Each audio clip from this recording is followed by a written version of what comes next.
like 15 times. Each time it bleeds through the paper a little more. Just more and more upset. Oh! Sorry for calling you Carson. Carson Wentz! No! Son of a gun! But then there's one time you're like, it's a Super Bowl champion, yes. Carson Wentz is what you were just scribbling both right up there. That is, absolutely right. Man, it took us both a while to get there, but we got there at the exact same time. Isn't that weird? Very Carson Wentz and Taylor Heineke of us. That's exactly right, yes. 913-912-4810 is the text line to be a part of the show, part of the conversation. 913-912-4810 is the text line to join us. We'll get into some texts throughout the show today. Again, Cynthia Frelund will join us at 11 o'clock, NFL Network analytics expert. And then we'll hear from the Chiefs. We'll hear from Mick Shaffer.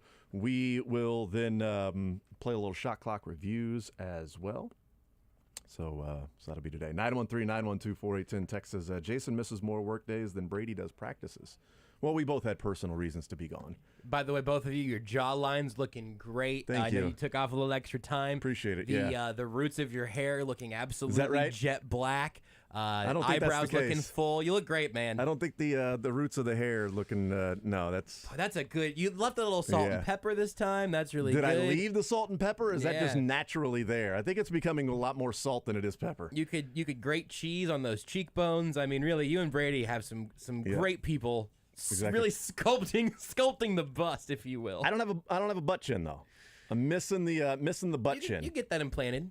So just like keep hitting the chin over and over to try to create a butt chin. So I have a friend who throughout high school, and I guess late middle school, early high school, I guess it would have been more middle school. Instead of getting braces, got a bunch of popsicle sticks, and just for years, would just spend hours pushing on the inside of their crooked teeth with popsicle sticks. We weren't friends at this time. I've heard this secondhand. Okay. That's stuck with me since early high school because it's one of the craziest things I think I've ever heard in my life. I don't mean to say that like it's a normal thing. It's new to me also. All that to say, I think if you just get a pen and just from now on when you're doing the show, just kind of set your chin on the pen. And just sort of give yourself that little imprint. At the very least, you'll get a little Bill O'Brien situation after enough hours of doing this. Okay. Just hold that on. Yeah, I don't. Just can you manufacture a butt chin? I think we could try. I mean, people get implants at different places. Botox. Get back to me in about 3 hours and 45 minutes. Which my daughter looked like she had a fresh servicing of Botox. We didn't reveal why you weren't here yesterday. Yeah. I didn't want to just tell everybody that you were in rehab for hard drugs, but if you did want to touch on that or whatever, that's up to you. They try to make me go to rehab, and I said no. You said no. No, it was a scary on Monday night. Juliet had a spill from the second step on in our house and fell face first onto the hardwood floor. And it's one thing just to be running and fall face first. It's another thing from, a couple of feet in the air and fall face first. Steps up, yeah. And just immediate, just blood everywhere. Her lip balloons up. Her teeth are bleeding everywhere. One of her teeth is a little loose. And we're like... So my wife goes up to the urgent care, and I'm like, well, I'll take her. She's like, no, you stay with Everett. She goes up to the urgent care. It had just closed on Monday at 8 o'clock. She got there at 8:10. And it had just closed. Well, she's on brand. I know, exactly. She's devoted. We only go places at 8:10. We leave at 8:10 in the morning. We go places at 8:10 at night. We only eat dinner at 8:10. It's an odd schedule. So then she heads to the emergency room. It's like a 4.5-hour wait. Oh. And she's like, well, there were actually people, she was like, there was a guy in full football uniform with his arm in a sling and was holding it there and was in pain and was just sitting there waiting to go and get help. Yeah. And she's like, Juliet had stopped crying. It had stopped bleeding. We figured we would have to then go to appointments the next day anyway. So she's like, I just brought her back home. Luckily, we have a doctor that lives across the street, so we took her over there. And he looked at her and he was like, well, I think you're fine for tonight, So then I took her to the pediatrician and then to the dentist to make sure everything was good. So scary moments as to maybe does she have to have the tooth pulled if it's too loose? Is there damage because of the tooth may have gotten pushed up? Is there damage to the adult tooth? I never even thought about that being a thing that could happen. Yeah, it was rough, and she was awesome. She was a trooper, but the front of her lips looked like she was, an extra in the Kardashians. Oh no! And so she got some daddy's Botox. Yeah, exactly. So the pediatrician goes, She looks like she just got Botox. I'm like, my wife took a picture of her, and it was just, she just looked so miserable. Like her lips just looked so ballooned. And she was a trooper. I mean, she was. Kids are better at being hurt than adults are. Unbelievable. It's just true. Like, we pretend that we're okay at the beginning, but a little kid will just like be upset and bleed and cry or whatever, and then 5 minutes later, like, can I just eat an apple, please? Like, no, your tooth is barely holding on right now, child. And that's what the dentist, like, no hard food or hard candy that would affect the front teeth. And then of course you get a sucker when you leave. Come on, dentist. No, can't have that for like a week. Sorry. But my teeth are okay, Daddy. My teeth are okay. They're fine. They don't hurt anymore. I can have hard candy whenever I want. Wow. She's in a whatever I want. Wow. So we're like, we're putting like barrettes in her hair so her hair will stay at her face. My hair can be in my face whenever it wants. Okay, well. All right, great, Miss Sassy. I mean, you got to establish, you establish what you want early on, I guess. So all is good. All is good. She's good. Tooth looks fine. Hopefully there's no nerve damage, so therefore it won't turn gray or anything like that. That was a thing that could happen earlier. And if it does, it'll fall out soon anyway in a couple of years. So, but thank you guys for last second. Of course. Stepping up and doing that. So I appreciate it. But she's good. She's a trooper. She's back at school today. So all good there. We had a good time yesterday. All of our teeth stayed in place. There you go. And I just hope that she uses that leverage to get as much ice cream as humanly possible for a while. The dentist did say ice cream's good. Yeah, because it's soft and it's cold on the teeth, so it'll help with the swelling and things like that. I'm like, oh, I see why you did this. Long play. You got the long play. Well done, Julia. You are very smart. 3.5, and you're already scheming us to get some ice cream. Love it. Thinking I might go smack my tooth on the desk and hear it during a break or whatever and see if somebody will bring me ice cream. Yeah, but see, you can have ice cream whenever you want. You're a grown-ass man. That's a good You're point. an adult. You're not a 3.5-year-old to where the parents have to then try to ration how many sweets they have. Yeah. And they don't understand that just as we tell them stop playing on the stairs, they think we're just stopping them from having fun. What we're really stopping them from doing is the 13, 14 hours that we went through, Monday night into yesterday morning. So that's what we're trying to avoid. I have a kind of a fun third parent named Diabetes. I was going to make that joke, actually. Well, thanks for letting me do it. You have your own governor. I really do. It's called blood sugar. I have this little voice in my brain that is actually, wait, hold on, that's real beeping. Oh God, I need to stop. Yeah, that's not a voice. That's an actual. Nobody's backing up near you. That's just a beep. That's just whenever I eat cake with my bare hands, it does like there's a semi truck nearby. It's actually telling you to back away. It's backing up from the table. Yes. Back beep, beep, beep. All right, hold on. I will instinctively just. All right, good point. Good point. I'll have some cheese. Is cheese how you counteract that? It's just some protein, It's okay, it's a safer. You don't want those carbs. The carbs are really what gets you going. I didn't know if there was an antidote that I've had too much sugar. Yeah. Cheese. Here it is. No. Give them some cheese. Boy. Pills. Gouda. Pills are good. Pills. If cheese was an antidote, I would be the healthiest man in the world right now. You have no idea how much cheese I've eaten in the last year. Good for you. I did not know that. Well, now you do. I am a cheese monster. Yep. And while that'll be confusing on Friday. And while Jules was asleep yesterday and was able to go ahead and change the brake pads on my car, so I got that done too. Yeah, right. So I got a full day in yesterday, listening to the show, getting new brake pads on the car while she was napping and everything. So it was it turned out to be a productive day. There you go. Gotta start having more. Near emergencies at the house more often. That's exactly right. Man, I got to get stuff done with the car. Hey, Everett, why don't you just belly flop from the third step here? Let's see what happens. Let's have some fun here. Let's just get crazy. I don't know. We'll see where we go. Standing 4 steps up, and you just from a different room yell, "Cannonball!" And he's like, "Well, I guess I have to." Ah! No, what they did was, so there's a, the best way I can describe it is like a beanbag. But they have these much softer, bigger pillows that look like beanbags that you can sit on. They're very soft and very comfortable. Bigger than a beanbag, though? About the same size as a beanbag, right? But it's really soft, right? So our stairs, from the second floor down to the main floor, it doesn't just go straight all the way down. It goes down, and then there's 3 steps that then go the other direction, like right or left. So that landing area is where they decided to use that beanbag pillow as a sled. Yeah.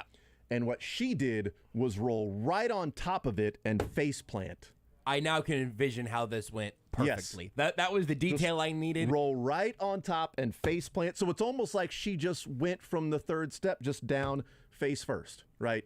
Perfect angle down to hit the face and to mess up the teeth. So Yeah. but all good. Something kids like jumping off things. I remember I enjoyed jumping downstairs into just a pile of cushions or bean bags or whatever. Like, hey, here's the thing. You aren't Kevin McAllister. This ain't Home Alone, and you're not going to be able to just ride that thing right out the door. Just give her a mouthpiece for next time. That's exactly just give right. her like one of the ones that has like a little spinner in it or something, or like a whistle, maybe some vampire teeth. Just give her a full running back Jamal Charles hanging from the face mask sort of mouthpiece. No, just give her the mouthpiece that the NFL players wear that is the actual pacifier. That's right, the DK Metcalf, absolutely. Done Yes, and done. We figured it out. Hey, Boom. if you're going to jump off the steps, use this. Instead of just saying don't, like, hey, let's be protected. Let's take care of our teeth there. Here you go. All right, 913-912-4810. That's how the show lines up today. Exactly how the show lines up today. Wire to wire. Boom. So, something crazy, and maybe it's not crazy, but interesting, has gone on the last 20 hours with the Chiefs and the Cardinals. Oh, not everything we just talked about, because that was Well, pretty that crazy. actually has gone on. There's been a second crazy thing? Yes. In the last 20 hours, roughly 19. So, since about 3 o'clock yesterday to now, the Chiefs and Cardinals line has gone from Chiefs -4 yesterday at 3 o'clock to today at 10 o'clock, Chiefs -6. 2 points. It was sitting at 3.5 all summer up until about Monday afternoon. Then it went from 3.5 to 4 yesterday. Okay. And then 20 hours later it's 6. Some places 6.5. And I don't know, is this going to stop at any time? Does it get to 7 and then immediately come back down? With people like, all right, does it get to 6.5 and go? Does it get to 7.5 and then it ultimately comes back the other way? Like, where does it settle? I don't know. But if you were there a week or two ago and said, I'll put money on the Chiefs -3.5, well, then you've got amazing value right now. But if you were waiting to go, let's get closer to the game and then I'll place some money on the Chiefs when it's there, then you've lost 2.5 points along the way. And in 20 hours, you've lost 2 points. Yeah. -4 yesterday at 3. And I don't know what the reason is. Big money coming in on the Chiefs. Zach Ertz is the one I'll tell you what, Zach Ertz does not move a line 2 points. No, absolutely They not. drafted a tight end in the second round to take over for Zach Ertz and Trey McBride. So, in theory, and I know he's a rookie second rounder. He's not Kyle a Pitts. Dart. No, I'm throwing a dart there. He's not Kyle Pitts. He's a rookie second rounder. But you would think from what Zach Ertz gives you to a 22-year-old, not a 32-year-old, tight end that was a receiving tight end at Colorado State, that his last, 16 games in college, he had like a total of 120 receptions and like a good tight end. Good tight end can catch the ball. Is it that much of a drop-off from that to the, I don't know what it is or just getting closer or if the line ultimately settles somewhere, but it's been fascinating to see how quickly that thing has gone from 4, 4.5, 5, 5.5, 6, and up to 6.5 in some places. Now, DraftKings still has it at 6. So if you are DraftKings also, if you're playing the under, which is what I am, I'm playing the under with the first game of the season. DraftKings has the highest total number right now. Okay. So a lot of different places you can find it at 53. DraftKings is at 54. So if you're playing the over, I don't know, maybe go, but the under, first game of the season, and I think the Chiefs defense is better than what people are giving them credit for. So if they win, 37-14, heck, at 54, 37-17 still gets you a push. At 54, it loses at 53.5. So, maybe it's 35-17, something along those lines. That's where I'm thinking the game's going to be. Ultimately, when I come up to make the pick on Friday, which I know everybody's just waiting for. I can't wait to find out. I'm not going to place a bet until I hear what Anderson's going to predict because he is so good at betting. I can tell you one thing right now. Here's a bet. I'm going to give you a Wednesday lock right now on DraftKings. This might only. I'm trying to figure out right now if this only applies if you didn't take the K-State free bet, not quite free bet, but essentially Chiefs to score 1 point, max $50. You could put $50 on the Chiefs to score a point and get that back to double your money. That's on DraftKings right now. That works. I believe you can hold me to this. That we will win. I believe that the Chiefs will score a point against the Arizona Cardinals. I hope so. Thank you, Beards. I hope so. If Iowa can get to 7 without scoring a touchdown, I think the Chiefs can find a way to score a point. I don't know how much of the show you listened to yesterday. That is literally where we... that's too bad. Yeah. That's literally where we started with Braden because it just was the most incredible thing to come out of a long weekend. 7 points, no touchdowns, and a victory. Oh, Iowa. Oh, Iowa football. You're so Iowa. So texts are coming in, and I do think this is part of it, but my point is in the last 20 hours. Text comes in and says, duh, KC just went live for betting. Think money is pouring in on the Chiefs. Yeah, but it went live on Thursday. I'm talking about the last 20 hours or so this thing has shot up. It went from 3.5 to 4 when it went live on Thursday. A lot of people bet on Thursday. I know I did. Mm-hmm. I got in at Chiefs minus 3.5 under 54. And that was last Thursday, Friday, whenever it was. And so, yeah, I think money's been pouring in on the Chiefs, certainly around here. But does that change the line in Vegas? Because nationally, Kansas City is, or the Kansas side of Kansas City is betting on the Chiefs. The only thing I think we know for sure is that does speak to there being pro-Chiefs sentiment. Mm-hmm. But, yeah, man, I don't... And I think can Kansas and Kansas City area betting that unanimously? Are we hammering the Chiefs on that one? See, I think it's an adjustment of people starting to move on from the off-season narrative to then saying, let's see what they actually are. Okay, they're going up against Arizona. No DeAndre Hopkins. We'll see about Zach Ertz. We'll find out. Who knows? Cardinals regardless. had such a weird offseason. Right. Do people still actually believe in Cliff Kingsbury? Was last year 7-0 the aberration, the anomaly to start the season? And so it's been all about Tyreek Hill. All about Tyreek Hill. Tyreek Hill. Tyreek Hill. And then you get to the actual season, it's like, okay, well, now let me place my money. Chiefs minus 3.5 against the Cardinals? Well, I mean, I know they lost Tyreek Hill, but they're still pretty damn good. Better than the Cardinals. Yeah, and Andy Reid, first game of the season. When's the last time they lost the opening game? 2014, 15, something like that? I think they're what? The Chiefs have the longest active streak of winning week 1 in 7 straight games. So you look at that. Yeah, I think that's part of it. I don't think it's just money coming in the area. I think that may add into it. Sure. But I think all of the different places you can go and bet across the board have moved massive in the last couple of days. I don't know where it's going to end up, but I think that's probably more of the correction of where the two teams might actually be at. I love the Chiefs minus 3.5. I'd still take a minus 6 because I think they win by double digits. But that's because I believe in the Chiefs defense. I think they're fast enough to contain Kyler Murray a little bit more than maybe some other teams can. More than what I think the defense last year could have. Mm-hmm. I think Kyler Murray would have gone crazy rushing the football against the Chiefs last year's defense, where this one is much faster and quicker and willing to come up and make a hit, that I do think there's some containing going on. And Kyler Murray, when he rushes for fewer than 30 yards, is a different quarterback than when he's doing both, which makes sense. You know, when you got to worry about both, certainly you're a better quarterback. But when you keep him in the pocket and the limited attempts and the limited yards, he's more limited as a quarterback than he is when he's just doing a lot of different things with his legs, and you got to worry about those things. And so I do think the Chiefs and the defense makes a difference. We'll take a timeout. We'll come back. We'll continue rolling. We'll hear from Cynthia Frelund coming up at 11 o'clock. We're also going to hear from Larry Carl from the Auto Show coming up this weekend. He's the producer of the Kansas City Auto Show and also the CEO of Automobile Dealers Association of Kansas City. We'll hear from him coming up later on this hour, how you can get tickets, the cool stuff going on at the Auto Show starting tomorrow through Sunday. We'll take a timeout. We'll come back. We continue rolling along. More Zone next. Want to see more of The Zone? Watch the show live on the Sports Radio 810 WHB Facebook, Twitter, YouTube, and Twitch.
The Zone with Jason Anderson. I'm going to get through this point and then I'm going to stop. Looking forward to it. Weekdays from 10 to 2 on Sports Radio 810 WHB.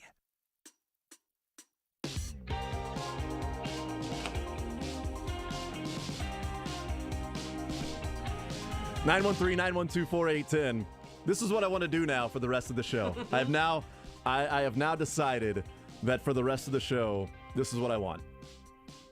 Text comes in, says, when I was a child, I used to set my adjustable basketball goal all the way down and jump off a kitchen chair that had the back broken off so that I could dunk a basketball. One time I went up for a dunk, momentarily hung in the air as my 2 new permanent teeth got caught in the basketball net. No! When I came down, it was blood and teeth sticking straight out perpendicular to where they were supposed to be hanging. No. My dad pushed them back into place. We put ice on my mouth. Didn't go to the doctor or the dentist.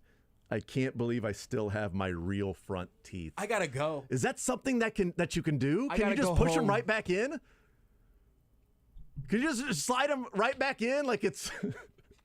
It's amazing that my takeaway there, it's amazing that Blake Griffin doesn't look like Bugs Bunny. Like that he didn't just by sheer bad luck at some point just get his teeth to hang in a net. Just like a button pops up and just push the button right back down. Just like whack-a-mole. Hey, push that tooth back in. Push that tooth back in. Oh, man. What I've learned today in this first hour is that I'm not a horrifically squeamish person in general. Teeth stuff, I guess. Really, I feel ill. Yeah. So maybe you're not as tough as a 3.5-year-old as well. No, I'm definitely not.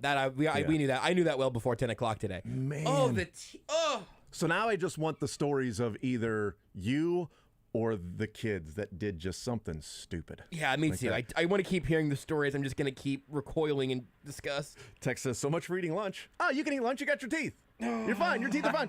Your teeth don't hurt. You're good. You don't need an insure or a mousse. You're good. Chew it. You got to go to look, the dad there having the wherewithal to be like, hey, let's go ahead and lower that garage door. Let's go ahead and just lower the garage door. But snap those right back into place. There we go. Yeah, you got to go to a dentist immediately after, right? And be like, hey, can we lock these suckers in? Or? Just like the fuse box clipped. Oh, wait, push that thing right back over. Good. That's right. Lights back on. Yes. You blew a circuit breaker. Just go flip the switch. Okay, chunk. All good, man. I would have panicked. I would have just picked the child up and just ran to the car, and then him laying across my lap like I was in Drew Rosenhaus's car, and drove to the doctor, or dentist, or the emergency room. Like, don't close your mouth. Don't do anything. Don't smile. Stop smiling. You could kind of balance like a Skittle on there or something in the meantime. Oh, that's got to be so painful. I'm just gonna. You just push those right back into place. Got it. You're good, son. I hate it. No big deal there. 913-912-4810. So we're going to take a time out here in a second and talk with Larry Carl from the Auto Show. But I'm going to bring this up with Cynthia, but I wanted to put it out there here real quick. I was talking about Kyler Murray and Chiefs containing him, not letting him run all over the field, and the speed of the Chiefs defense now compared to what it was last year. So here are the numbers for Kyler Murray. Maybe I should save these for Mick Shaffer and I'll do it again. Would love it. Let's do it again. We'll repeat the numbers for Mick. So he has played 11 games in this is just the last 2 years. I don't care. Rookie year, there's a lot of stuff that goes on. Last 2 years only. He has had 11 games in which he's rushed for fewer than 30 yards. 11 games. He's completed 65% of his passes, and he has a 90 quarterback rating.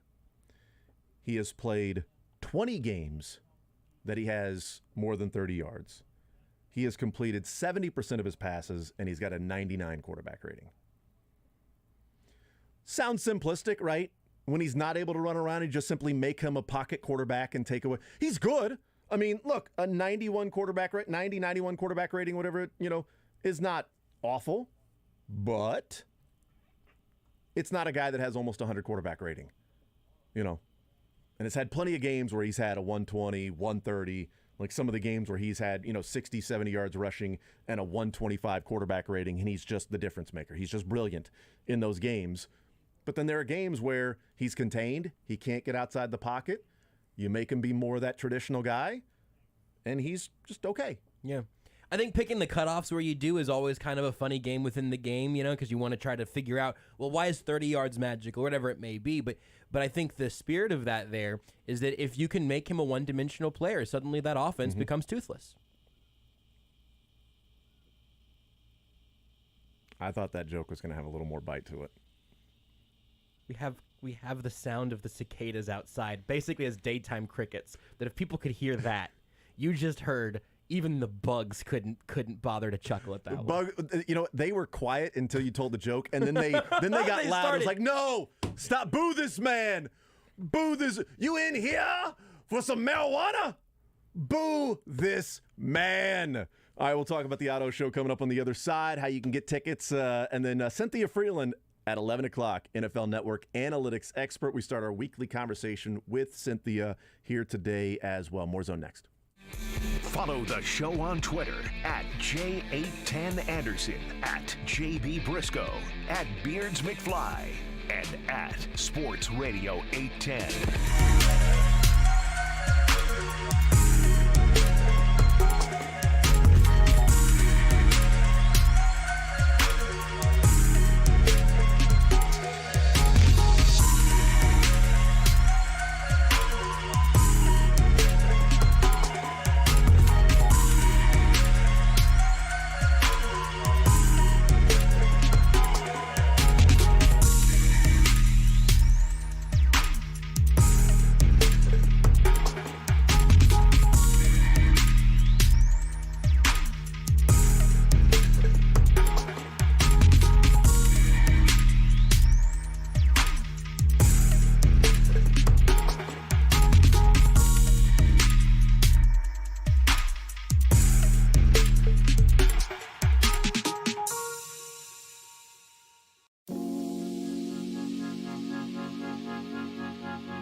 The Zone with Jason Anderson. I do want to weigh in on this, too, as all joking aside. Those were jokes.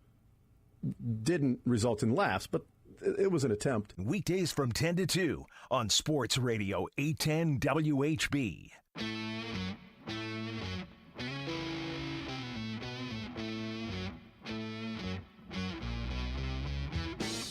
All right, we'll continue right here on Sports Radio 810 WHB. Jason Anderson with you. We head up until 2 o'clock. We've got the Auto Show coming into Kansas City, kcautoshow.com at Bartle Hall, coming up September 8th through the 11th. And joining us now, Larry Carl, CEO of the Automobile Dealers Association of Kansas City and the producer of the Kansas City Auto Show. Larry, how are you, sir?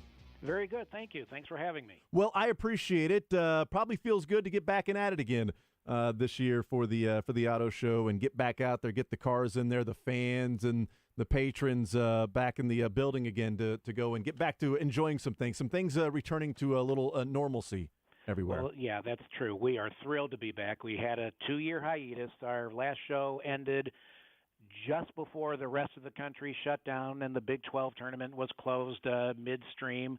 But we are back and ready. We're charged and ready to roll, as our advertising is saying and seeing. And so we're thrilled that everybody has a chance, to, as you put it, Jason, to get back to some normalcy. And our show is looking forward to seeing everybody come on down. Yeah, kcautoshow.com is where you can buy the tickets, or at the Bartle Hall box office. But also, cool deal is you can save some money online. $5 per ticket savings online at kcautoshow.com. So what's there's always an attraction, like a different attractions every year to the auto show. What do you think this year is something that you look at and go, okay, this is the cool part? A lot of cool things, but this is the thing that we're most excited about, and getting everybody back in here in the building. And one of the cool parts is this. The cool part is, among all the cool things, the new attraction this year is we are staging a multi-branded indoor electric vehicle ride-along that we're calling the EV experience, or the electric vehicle experience. This is designed to inform and educate and provide consumers kind of that tangible experience in the electric vehicle market, so they can really feel the zoom, if you will, the sudden acceleration of these electric vehicles. You will be driven by professional drivers on a set course inside Bartle Hall, and you can choose from 8 vehicles, among them the Ford Lightning, the Mustang Mach-E, the Kia EV6, and the Volkswagen ID4. These are incredibly popular electric vehicles on the market, and that, I believe, is going to be the hottest attraction at the show this year. The track is a little more than a third of a mile, so you'll get the thrill of the acceleration and the handling, and it'll be really cool. And this is a race you're setting up, right, Larry? This is absolutely a race between all of these cars. The NASCAR race is in town. That'll happen, out at the Speedway. But this will be a controlled environment. Can I bring one of the NASCAR drivers with me if I want to, play some maybe a dollar or two on me in, I don't know, maybe the Mach-E? Well, we will have, and this is a nice tee-up, sir, and we appreciate it. Bubba Wallace, the NASCAR driver who represents the Toyota team, will be at our auto show on Saturday, September the 10th from 2:30 to 3:30. So this just kind of landed into our information bank, and passing it along to all the WHB listeners. Bubba Wallace will be at the auto show on Saturday afternoon, 2:30 to 3:30 in the Toyota exhibit. So now, right around 2:50. We may have to pull him back from wanting to take over and drive that indoor track, but we'll do our best. I was going to say, right around 2:15 is when the race is going to be set up with me in the passenger side with Bubba Wallace racing that. But no, that'll be fun. That'll be really cool because I've never experienced anything like the electric cars. So that'd be cool just to, because you don't think of like the get up and go or anything like that with the electric vehicles. There really is get up and go. Now, obviously, it moderates from brand to brand, and depending on what kind of charging level you're at. But these things have a lot of pounce and a lot of zoom and a lot of energy, and that's I think they'll be very fun to ride in. They'll also be very fun to drive. Speaking of that, we will have the traditional outdoor ride and drive featuring Ford, Toyota, and Volkswagen. And I believe both in the Ford and VW ride and drives, they will have their electric cars available for an actual ride or drive rather, where you can experience yourself behind the wheel. So check that out as well. Visiting with Larry Carl, CEO of the Automobile Dealers Association of Kansas City and the producer of the Kansas City Auto Show. What else is going on there? I mean, we mentioned the EV experience that you're talking about, and now we know that Bubba Wallace will be there on Saturday, September 10th. What else is there when you get there, besides checking out all the cars and doing some of those things, the other cool attractions that bring you to Bartle Hall? Well, initially, when you think about an auto show or a car show, you think of all the gleaming hundreds of new cars.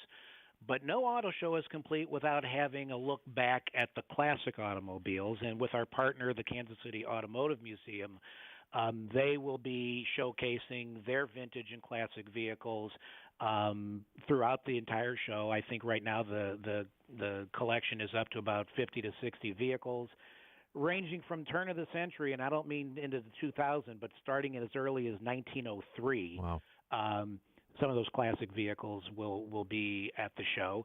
Subaru also does something very neat at our auto show. They will have a pet adoption program right in their exhibit space. They did this the last time that they were here, and they sold out, if you will. They had families to adopt all the dogs that they bring in. And I should say that the puppies that come in are through the local animal shelters here in Kansas City. They're not on tour going from market to market. These are Subaru partners with local animal shelters, and it's a great program. And who doesn't like puppies? Yeah, no, that's great. It is good to know that there are local puppies, and it isn't just Subaru just collecting hundreds of puppies just to take on tour with them. And until they're sold out of puppies, as it were. But no, that's really cool though. That goes, in all seriousness, that you're out there doing a lot of those things and an opportunity to, adopt a furry family member along the way. The auto show has traditionally been a family environment, and in fact, many families carry on their tradition. Their grandfather may have brought them to the auto show, and it gets carried on generation to generation. And you kind of wrap around this, this furry pet scenario. It just makes for a nice, wholesome family environment. How much are tickets for people that want to go and check this out at Bartle Hall coming up the 8th through the 11th? Well, you can buy tickets online right now. They're $15 for adults, $8 for children. On site, you can purchase as well. There is a slightly higher price when you buy it at the box office, but we would encourage everybody to visit kcautoshow.com, click and save some money, buy your tickets online, and you won't have to stand in line. Awesome, man. Looking forward to that. September 8th through the 11th, coming up at Bartle Hall. Back in action again with the auto show and all these cool experiences and the EV experience, the electric vehicle, Bubba Wallace being down there. And checking out all these amazing cars as well. Larry Carl, CEO of the Automobile Dealers Association of Kansas City, and also producing the Kansas City Auto Show. Larry, really good stuff, man. Appreciate it. Looking forward to being down there at Bartle Hall and checking it out and getting back around these cars again after a couple of year hiatus. So thank you so much for joining us and giving out the information and everything, and look forward to seeing you down there. Great, Jason. Thank you very much, and we will see all of Kansas City down there. Thank you. All right, Larry Carl, CEO of the Automobile Dealers Association of Kansas City. We'll take a timeout. We'll come back. We'll continue more Zone next. You're in the zone with Jason Anderson on Sports Radio 810 WHB.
The Zone with Jason Anderson. You could have also gone. Weekdays from 10 to 2 on Sports Radio 810 WHB. All right, we'll continue right here on Sports Radio 810 WHB. Jason Anderson with you. We head up until 2 o'clock. We'll hear from the Chiefs coming up about 40 minutes from now or so. Andy Reid, Patrick Mahomes. We'll see what other players will be at the podium today. They get ready for the Cardinals coming up on Sunday at 3:25 on CBS. Joining us now to talk some NFL football, we get our weekly chats started here during the NFL season with Cynthia Frelund from the NFL Network analytics expert. Cynthia, how are you, ma'am? I'm great. I can't believe it's time for football. We made it. We finally made it. Live games are coming. Yes, finally. They count now. The games will count. The stats will count. The records count. Finally, it is here, and we get to see what these teams look like this year. I'm pumped. I'm ready for tomorrow night already. I know. It's going to be a good one.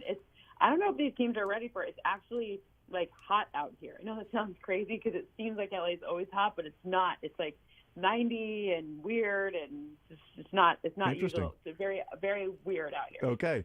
Cynthia Frelund is our guest. Now, you had the fantasy draft last night. I saw that you were tweeting about it. How did it go? Did you get the team you wanted? Are you ready to roll? Did you come away with all the players you were targeting? We had a little bit of a snafu when it came to the draft room and when people were ready. And I was on a show. We had Game Day Morning Preview show. So I got the first 2 rounds and I had the turn. So I picked 4. And then there were a few moments where I had some auto draft because of my phone was completely out of battery. So anyways, it was a mess. But I actually liked my team. Overall, it worked out for me. So I'm pretty happy at the end of the day. Did you ever come up with a team name? So far, it's still names are hard, but I'm going to go through and I'm going to see based on who my teams are. Okay. Who's your quarterback by any chance? Aaron Rodgers. Okay, very good. Well, the reason I ask is the team name I was thinking for you would be Mathlete Stafford. That's what I was going to go with, but Stafford isn't your quarterback. So if it happened to be Stafford, it would be the Mathlete Staffords for the analytics. That would have been a great one. That really would have been a great one. But unfortunately for me, it was a little nuts, but whatever. Yes. Well, it's perfect you got Aaron Rodgers because you did the video, looking like Aaron Rodgers when he showed up to training camp as you were showing up to work. That was great. It was awesome. Right. Cynthia Frelund is our guest. All right, let's talk some NFL football. Let's talk about the Chiefs. It's been the narrative and the theme all season long, or off season, I should say, about the Chiefs and Tyreek Hill. So I'll ask you and see what your thoughts are. How do the Chiefs go about replacing that production that will be lost from one of, if not the most dynamic playmakers in the NFL? I know it sounds crazy, but it feels to me like this is an opportunity to reinvent the playbook in a way that is actually very valuable. So when I look to see, okay, like what are we looking at? There was a lot of reliance on certain specific things that Tyreek Hill did really well. It doesn't necessarily mean that, they won't be able to do those things, but now you have a variety of different receivers with different skill sets, so you can create new alignments, new plays, new wrinkles to the playbook. If there's one thing that we absolutely have to give Andy Reid credit for, it's creating offenses that work to the strengths of all of the different assets on his team. So obviously Patrick Mahomes, that guy can throw off platform better than any quarterback that I've ever tracked in the 20-season sample. I know it doesn't sound like a lot, but they didn't really throw off platform much before that anyways, and that's a lot of tracking, so it's still a really big number. But if you look to see how that manifests, I think it just means more options, and it's just, and by the way, Travis Kelce's still there, so it's all good. Yeah, absolutely. It's interesting you talk about that because, around here, there's been discussion about, okay, can the Chiefs wide receiver group be better than a year ago or more productive than a year ago? But when we say it from the standpoint of hosting a show in Kansas City and knowing where, what I grew up rooting for and the team I root for and being on the air and trying to separate that and just going, okay, let me actually look at it. And I'm going, 1 versus 1 a year ago, Tyreek versus Juju. Obviously, there's a huge advantage to last year. Number 2 was McCole Hardman versus MVS. Number 3 was Demarcus Robinson versus then McCole Hardman this year. So, 1 through 5, is that better than a year ago? And how much was there just maybe from Patrick Mahomes and instinctually, and it makes perfect sense, to have things revolve around getting Tyreek the ball, making sure we go out of our way to throw him the ball here. And he hasn't had the ball in a few passes. Okay, I got to get Tyreek the ball. It would be natural to do that. I think around here saying there's a chance for the wide receiver core to be better than a year ago sounds like blasphemy outside of the area. Well, it's not that one specific wide receiver will be better than Tyreek Hill, right? And because you're not gonna do that. But add together the entire receiving core, right? Everyone, top to bottom. So now I think that's where the opportunity exists, and also different plays. Like if there's a lot of, when you look at Tyreek Hill and you look at what he does so well and leveraging his speed and creating that opportunity for, just ridiculous after the catch. I mean, look, it's a ridiculous catch to a ridiculous after the catch production. It's just going to look different, and maybe that's good, because if you think about this division, the AFC West is a nightmare. Like it is, you can put any of those teams in another division and they're playoff bound, right? Like it just even the Raiders, who have very significant O-line questions, that even the Raiders seem like that. So when I look to see, okay, let's talk about depth. Let's talk about all the different ways that you can figure out, how to create points. You need new wrinkles in this one, and when you have a quarterback of the caliber of Patrick Mahomes, you're going to be able to give him a lot of different looks and different options, and now the defense is going to be confused. So you at least get a month, maybe 6-week head start with all of the new things possible before people even have enough on film to know what they're looking at. That's an interesting point, because we talk about how difficult the schedule is at the beginning and what are the Chiefs going to look like without Tyreek Hill, and they're going to have to adjust. And one of the points I've made is I think they're going to be different. It's, different plays, different wrinkles, things like that, like you're talking about, maybe even different scheme in how they run the football, not necessarily the amount of times they run the football, but just different ways they do that. That the first 3-4 weeks might be to where they have the advantage in other teams not knowing how they're going to utilize Juju Smith-Schuster, MVS, or the running game, or a screen game, or McCole Hardman, Sky Moore, things like that. Whereas if Tyreek Hill were back this year, you would have 4 years of data with Patrick Mahomes and Andy Reid of how they've utilized in the playbook. Might be some wrinkles, but you kind of know what they're going to do. This is not necessarily a blank slate, Cynthia, but it feels like there's a freshening up of what the offense could be this year. Yeah, and look at it even in the specific matchup, right? You look and you see what is the strength of the Cardinals defense. And they're without Chandler Jones now, who was their leading pressure cooker last season. Yes, J.J. Watt is back, but is he completely healthy? Very hard to say.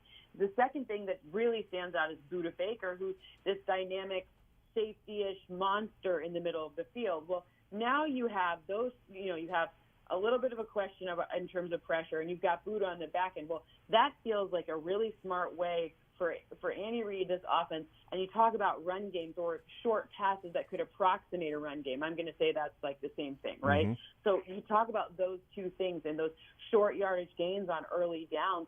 That's where you're going to see some really interesting stuff, and you're going to be able. And this is a good test of that, because the defense for the Cardinals does have some questions. And apart from Budda Baker, who I think is a very, very, very, very top end player, I don't know who the scariest person on that team is. Sure, J.J. Watt is scary, but again, I have some questions about his health, and he's not the youngest.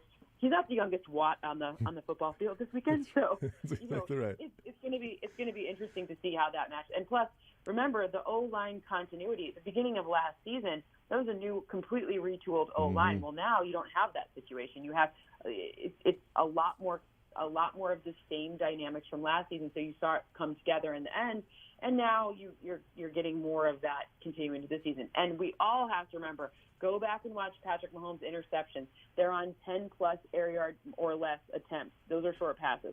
Those were weird. That's regression. That's not going to happen. Regression in the good way, meaning you're not going to see that happen again. Yeah, I mean, there were so many different ones that were just like, really, that through the hands. I mean, there's 3 off the top of my head that I can remember that just were should have been caught, and they just weren't.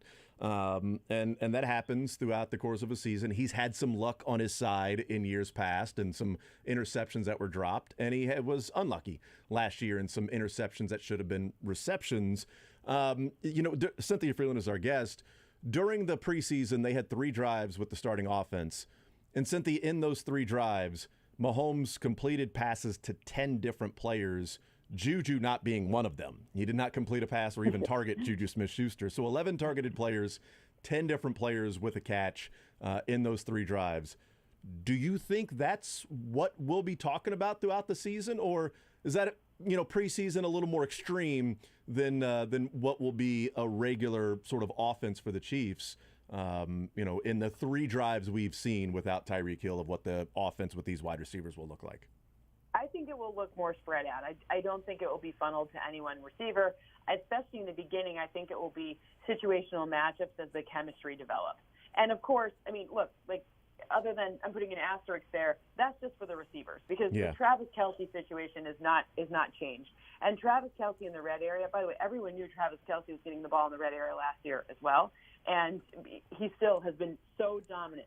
His value in the red zone over the past just 3 seasons alone is almost a full win more than the next closest guy. That's just a wildly important dynamic to take into consideration. And now people say, oh, well, you can target, they can put extra defenders on Travis Kelce. They were already doing that, and it still didn't work. And this year, if they try to bring even more in to try to stop him, then that leaves these other guys open. So, Travis Kelce's value in the red zone isn't just his explicit ability to catch touchdown passes.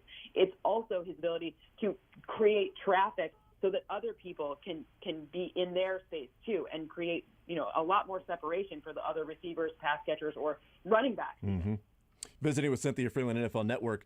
If you had your choice between the two, and it's, without names, it's probably more difficult to really assess. But if you had your choice between 5 wide receiver, group, 5 wide receiver core, you've got a stud at number 1, and you've got replacement level at 2, 3, 4, and 5, or 5 different receivers that are number 2s or number 3s in a legitimate, wide receiver core. Would you rather have the depth and the spread out talent, or is it that valuable to have that one stud at the top, even if your 2, 3, 4, and 5 are sort of just, replacement level players? I mean, look, the answer changes if my quarterback is Patrick Mahomes or Aaron Rodgers or Tom Brady versus if my quarterback is, and look, I'm from Michigan, so I can say this. Then if my quarterback is Jared Goff, right? So it's really a lot about what are the dynamics that you're working with on a particular team. For me, and there's no shade to Tyreek Hill, he is a wonderful dynamic playmaker. He will make Tua Tagovailoa better, but I think when you have a guy like Patrick Mahomes, and you've got, they're not necessarily all replacement level players either. I think you have an opportunity for these guys to really shine. So I think that the net value of all of that, plus the Travis Kelce effect, is more valuable. And again, no shade to Tyreek Hill and his ability, but Patrick doesn't really need him. They need more options, not just one particular one. Cynthia Frelund is our guest from NFL Network. One of the conversations we've had is the revamping of the defense. That, in the years that Brett Veach has been the GM, when he set out to say to address something in a particular way, he's done a pretty darn good job of being able to accomplish that. Yep. After they lost to the Patriots in the championship game, they revamped the defense. New coaches, new players, new pass rushers, Tyrann Mathieu in there as well. Then it was the run it back to her. And then it was, you got to have an offensive line. So completely revamped offensive line. And this year, it was pretty obvious, Cynthia, and they've said it, and other, media members and analysts and reporters that have been around the Chiefs have also echoed it, that the Chiefs looked at it and said, we are slow on defense, old and slow. And Brett Veach set out to get younger and more athletic, faster, rangier in this offseason, and it seems like he has accomplished that. So there's an element of optimism of what the defense will look like being faster, younger, a little bit more aggressive, at the point of attack, as opposed to a lot of them are green, and there's some rookies out there, so are they going to be in the right spot?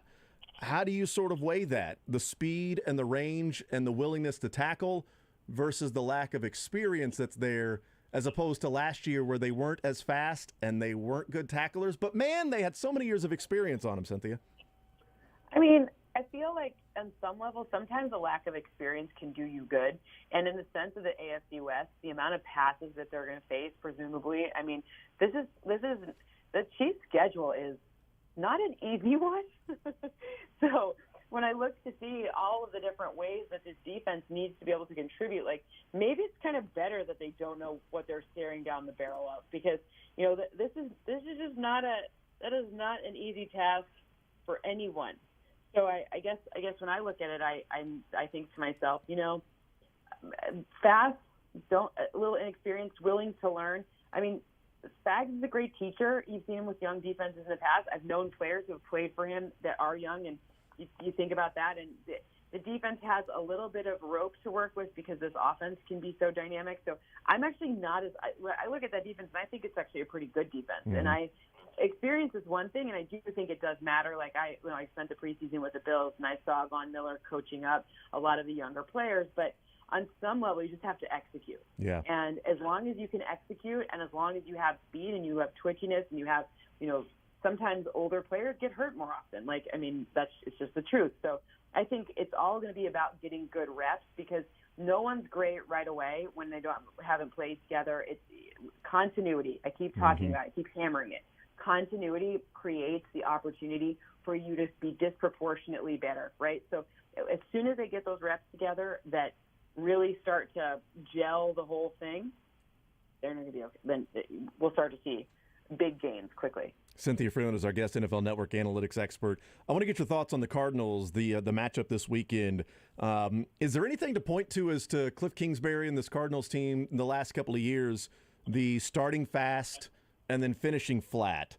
The last 2 years, the first 7 games of those seasons, so 14 games, 12-2. The final, what ended up being 19 with one extra game last year, final 19 games combined, they were 7-12 and 0-1 in the playoffs. Is just football, that football happens, things like that, over the course of the season, it equals a playoff appearance, and those things even out? Or is there something to this Cardinals team that does start fast, but then they can't keep it going? Is there anything you can put your finger on and look at? Well, it's going to be a lot harder to start fast without DeAndre Hopkins, because he's a pretty big advantage that they had, right? And I'm looking to see, when I look through their roster, I'm a little concerned about their O-line. Obviously, Kyler Murray can extend dropbacks pretty well, so that is good. However, it's kind of fascinating to me, the whole, obviously, Hollywood Brown being there, and they were college teammates. Last year, we have a good example of college teammates doing really well with Joe Burrow and Jamar Chase. I don't know if that carries over when there's this many years between their experience together.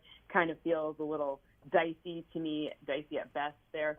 But I'm curious, I guess, when I look at all of the ways that they could figure out how to win. If the Cardinals are going to win this game, it's going to be because they get James Conner going really effectively and efficiently, and that would be – I don't think the Cardinals win this game, just so we're clear, but, you try to say if they're going to win, what would the offense look like? And it would look like James Conner being far more efficient and effective than perhaps we think ahead of time.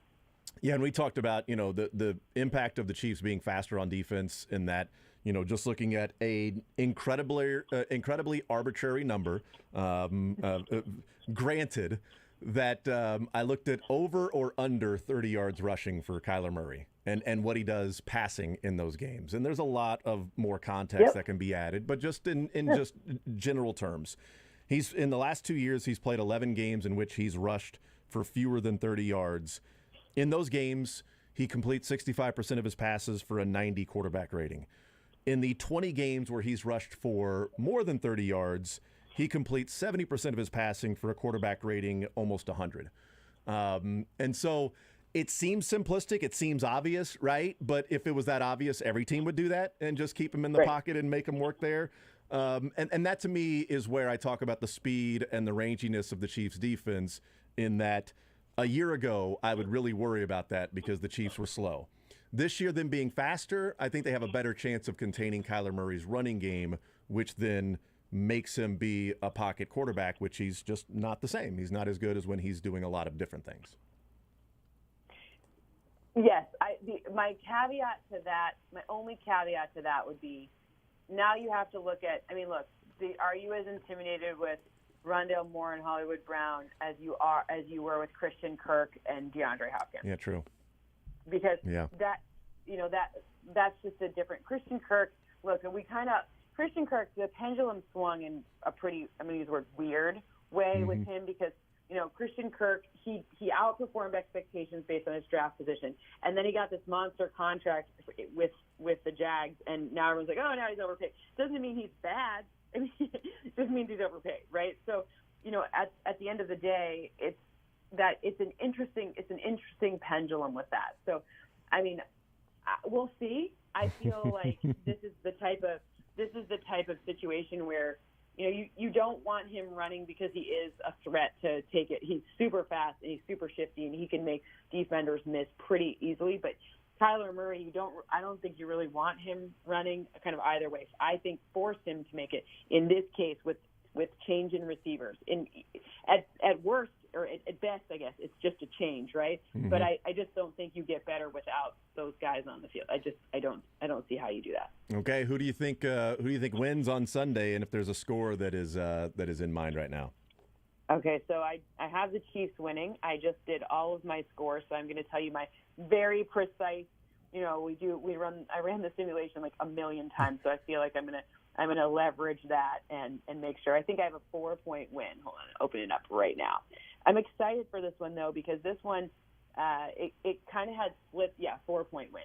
It kind of had splits that were weird, meaning like they either win by like 10 or by it's either going to be like this big number or like 2, so it ended up being the expected return is like something around 4. I see. Just because of I think there's going to have to take a lot of deeper shots and big plays, and sometimes big plays can turn into the type of thing where you get a weird score kind of at the end. So yep, my final. Oh no, it's 5 points. I apologize. It's 29-24, Kansas City. 29-24. So double the spread. There you go, 29-24. All right, then last couple. Who wins the Super Bowl? Who over who for you right now? It's interesting because I have the Bills beating the Packers. My model is far more excited, I'm going to use that word, about my NFC choices because the NFC is just such a more like a less rigorous conference just in general. The margin between the AFC teams is a lot closer because there are more better. This is bad English. There are more better quarterbacks Love it. in the AFC than in the NFC. So I do have the Chiefs winning the division. The problem is the number of wins is hard. The Bills have the highest chance of earning that number 1 bye, and that number 1 only solitary bye going into the playoffs is super valuable because the rest of the AFC is just such a nightmare. Yep, and going to Buffalo is different than playing that game in Kansas City, so that would be absolutely huge. Cynthia Frelund, NFL Network analytics expert. Cynthia, really appreciate the time. Thank you so much. Enjoyed it, and looking forward to our weekly chats breaking down the NFL. Thank you so much. Woohoo! Great to be back. Absolutely. There's Cynthia Frelund. Great stuff. Love it. Wednesdays at 11 o'clock, we'll be talking with Cynthia from NFL Network analytics expert. And Cynthia thinking that the Chiefs have a good chance of wide receiver win shares as a group to surpass last year's. So that would tell you that the group would be better than last year's receiving group. We talked about this so much this offseason. We just needed somebody qualified to talk about it. Right. That makes a lot of sense now. To break it down into like win shares and what they could do and analytics and stuff like that, that the overall 1 through 5 We're doing collectively 1v1, 1v2, 2v4. We how about just ask one qualified person? Like, well, you could use wide receiver win shares. What'd you think about our answer? I thought it made perfect sense of when I said, would you rather have a stud and then 4 replacement level players or 5 number 2/number 3s there? I'm going to plagiarize her answer for the rest of my natural life is what I thought of it. Who's my quarterback? I thought it was great. And she said, who's my quarterback? If I've got Aaron Rodgers or Patrick Mahomes, then the depth makes sense. I can utilize all the different skill sets. If she said, Jared Goff, maybe even a Derek Carr that gets Devontae Adams, Tua that gets Tyreek Hill, a player like that would need the stud to then make that quarterback a little bit better, that they can just simply throw the ball near them and they go and make a play, as opposed to the stud quarterback that then can find different guys, put it in tight windows, and help make the receivers better. The debate of where that line is among quarterbacks is probably the new fun conversation you can have about all that. Yep. Every quarterback, Patrick Mahomes, Aaron Rodgers, to Jared Goff and me, would all benefit from having Tyreek Hill and Devontae Adams. But where is that line where it's more beneficial to spread the wealth a little bit as opposed to get yourself a playmaker? That's a fun one. I like that a lot. And interesting, she ran the simulation 1 million times for the Chiefs and Cardinals, and it came out to averaging a 5-point win. But she said it was really weird that it wasn't just a bunch of 5-point games. It was blowouts to close games. I don't know what that means. She is a little too smart occasionally, where I'm like, ooh, what am I supposed to read from that? What I take from it is the Chiefs are in a dogfight to the end, or they're winning by 14. Here's my last thing from what Cynthia said. We can unpack more the rest of the day, rest of the week, whatever. If James Conner is the key to the Cardinals winning or losing this game, I like the Chiefs' chances. I feel incredible. I feel great. Yes, I agree with that. And also a good point that when you're keeping Kyler Murray in the pocket, it's a little different without Hopkins, Absolutely. Christian Kirk, and maybe Zach Ertz, and replacing that with Hollywood Brown, A.J. Green, and Trey McBride. I'm really excited to have Cynthia be a regular while I'm a part of the show this year. I'm a little worried that she might just expose that she should be like the only one we're listening to, and that people will think, well, what do I need Jason, Josh, and Beards for if Cynthia exists? And we're here to fill the time. To ask her the questions. That's really it. Because nobody's sitting on the NFL Network set and only asking about Chiefs and Cardinals and those weekly that is things. really what we are here for. We are here to fill space and then ask about specific Chiefs things, and she'll bring the answers. It's it's a good ecosystem. Facilitate the interview. That's it. We'll take a timeout. We'll come back. We're going to hear coming up at 11:45 Andy Reid, Patrick Mahomes, Chris Jones, and Juju Smith-Schuster. That'll be about 11:45. We'll have a quick segment on the other side. More Zone next. Take the show with you by listening live on 810WHB.com, in the 810 mobile app, or by subscribing to The Zone wherever you get your podcasts.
The Zone with Jason Anderson. Sony Michel signing with the Chargers after being released by the Dolphins.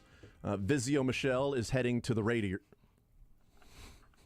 Good. You deserve that. Weekdays from 10 to 2 on Sports Radio 810 WHB. So embarrassed by the joke, I didn't even finish it. Sometimes you gotta just eject. Yeah, just hit the eject button that quickly. 913-912-4810 is the text line. Text says, hey, I was doing the back therapy on the floor. I was 14 years old, got up off the floor, got dizzy. Next thing I know, I'm face down on the floor spitting chiclets. I think I can relate. I forgot you were doing the teeth thing, and so that would really sideswipe me just then. Text says, freshman year basketball, Lee Summit High School, tile floor, not wood. Went down in the paint. Guy fell on the back of my head. Made a mark in the tile an inch long and a quarter inch deep. One tooth gone, the other broken in half. I've got one here from the Twitch comments. Yeah. If you would like. I'm just going to keep the camera focused on Josh here because it's a great visual. Sure. This is from Chaotic Warrior. I was 12. We had baseball practice in a basketball gym because it was February. After practice, we were sliding on the hardwood. I slid and popped up. Buddy slid in and took my feet out. Never got my hands down. Turned my front right tooth into powder. Man. Jeez. Text says, my son, just after getting his permanent front teeth, was running at Oceans of Fun, tripped over an inner tube, as one does. Don't run. And face planted on the concrete. Oh. Broke off both of his permanent upper front teeth about halfway up. My wife took him to the dentist in her swimsuit, parentheses, not happy, and they used white filling material to rebuild them. He still has them today, and you can't tell. A little sensitive to cold, and he can't eat apples, but the end result was better than we expected. Still makes me squeamish every time I think about it. Yeah. Same. Yeah. Samesies. Makes two of us. I'm over here far away from the microphone holding my stomach. How's that working out for you? Pretty bad. Text says, I tossed my nephew onto my son in the pool. Little dude had that ugly baby tooth for some years.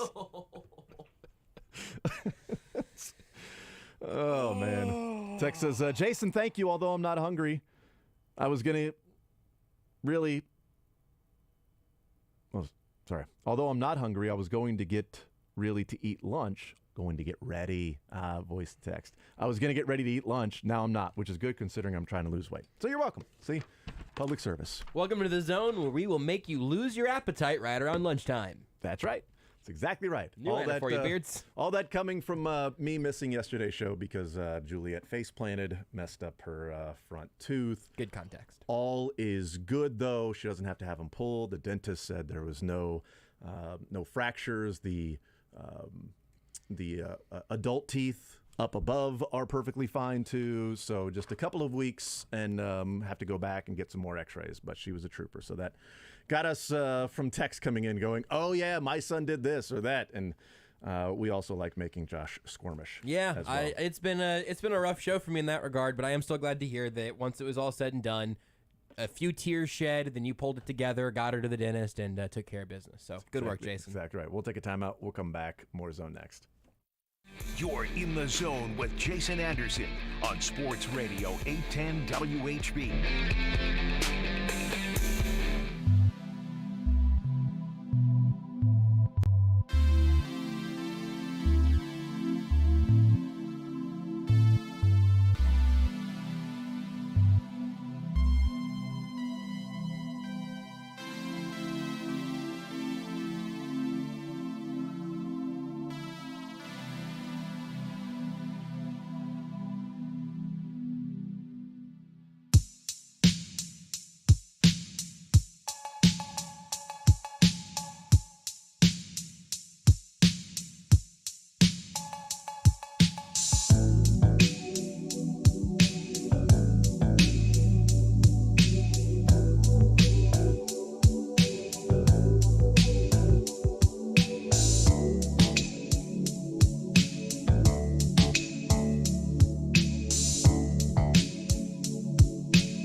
The Zone with Jason Anderson on Sports Radio 810 WHB.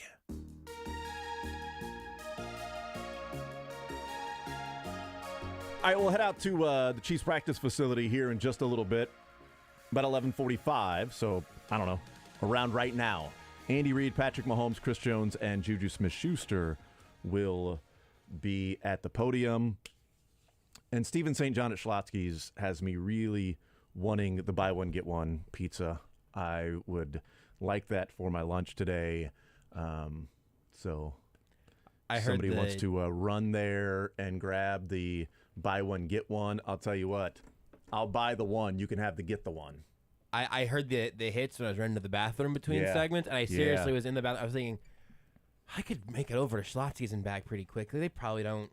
By the time the press conferences are over. Yeah, by the time it's press right by get there, here. Drive around. You could probably jog there. I wouldn't suggest it for you. Somebody, I could walk there. A brisk walk. Yeah. Somebody could jog there and back by the time the press conferences are over. Everything so I do, just I take do notes. briskly. I'll just take notes and pass along the notes to you, like if you were. Let me know like if you missed school. let me copy out your notes and just let me know if Andy Reid says how they're going to beat the Cardinals this weekend. Yes, if he doesn't, don't worry about it. He typically gets very detailed on what they're going to do and the game plan and things like that. So I'm looking forward to him going through the scripted plays one by one, what they plan on running. I would really appreciate that. Well, hey, first down and 10. Here's what we're going to do. Here's what I do know. If they win the coin toss, they will defer. I know that for a fact. That's what they will do. Win the coin toss, defer.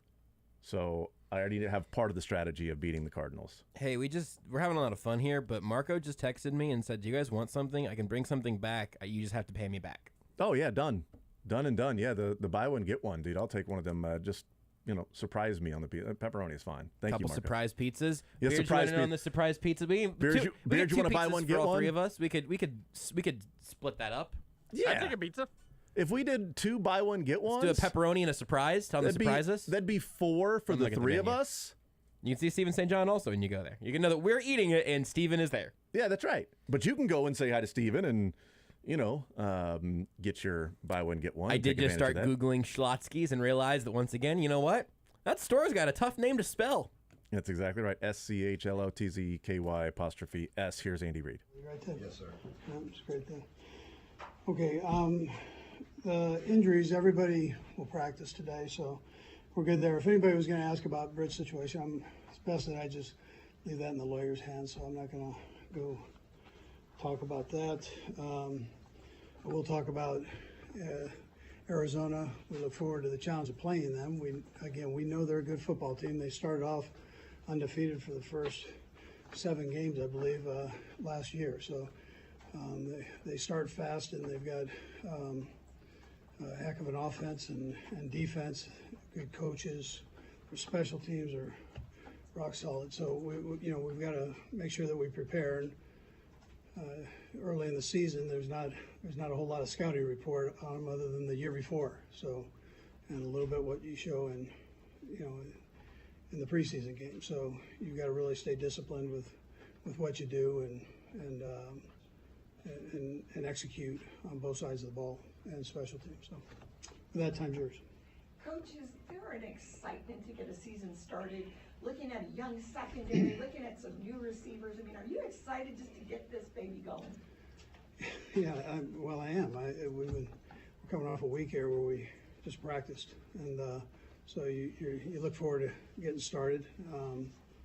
And we've got a good opponent to do that against, which it's even better. So it's a great challenge, and then we're playing at their place where it's loud. So you gotta, at the same time when you're jumping out of your shoes, you've got to make sure you calm the storm where you can execute at the best of your ability. So you can get high, just not too high, right? You get too high, and then you start doing things that aren't the right things. What are some of your biggest challenges that you're going to face in this game? Obviously, Kyler Murray, the stature of him as a quarterback, obviously they're not going to have DeAndre Hopkins. So what kind of challenges do you see with other players that are going to be stepping up that you might not expect? Yeah, well, they've got a good stable of wide receivers there. And a good runners, good tight end. They drafted one this year that's a heck of a player. So they've got good football players, and they're solid up front. Defensively, JJ's healthy, so you add him into the mix. With 44, who's dynamite 9. I mean, you can go through, and Buda Baker's. I feel like he's been doing this forever, and he's still flying around like a wild man. So it's there's 25. I mean, they're fully loaded on that defensive side. So we've got to make sure that on both sides of the ball that we execute. Be very important. Can you talk about Kyler Murray and the problems he can pose to a defense? Yeah, well, he's smart and he knows how to execute that offense. So he, and then you add on the physical part of it, where he's tremendously quick, and at the same time he's got that arm that is potent, so he can put it anywhere, anytime, and so he's a good football player. Andy, I imagine you got to know Cliff a bit as you were checking out Patrick, and I wonder if you have any particular recollection about what Cliff conveyed to you about Patrick as you were exploring that. Well, obviously they're close, and Cliff's a tremendous guy, and I think he's a heck of a football coach. Arizona's lucky to have him in that capacity there, and he does a great job with the offensive side of the football. So he loved Patrick, and he thought he'd be a great professional football player. Even though maybe the offense was different, but you're seeing his offense now be very, very successful, and you're seeing Patrick also be very successful. So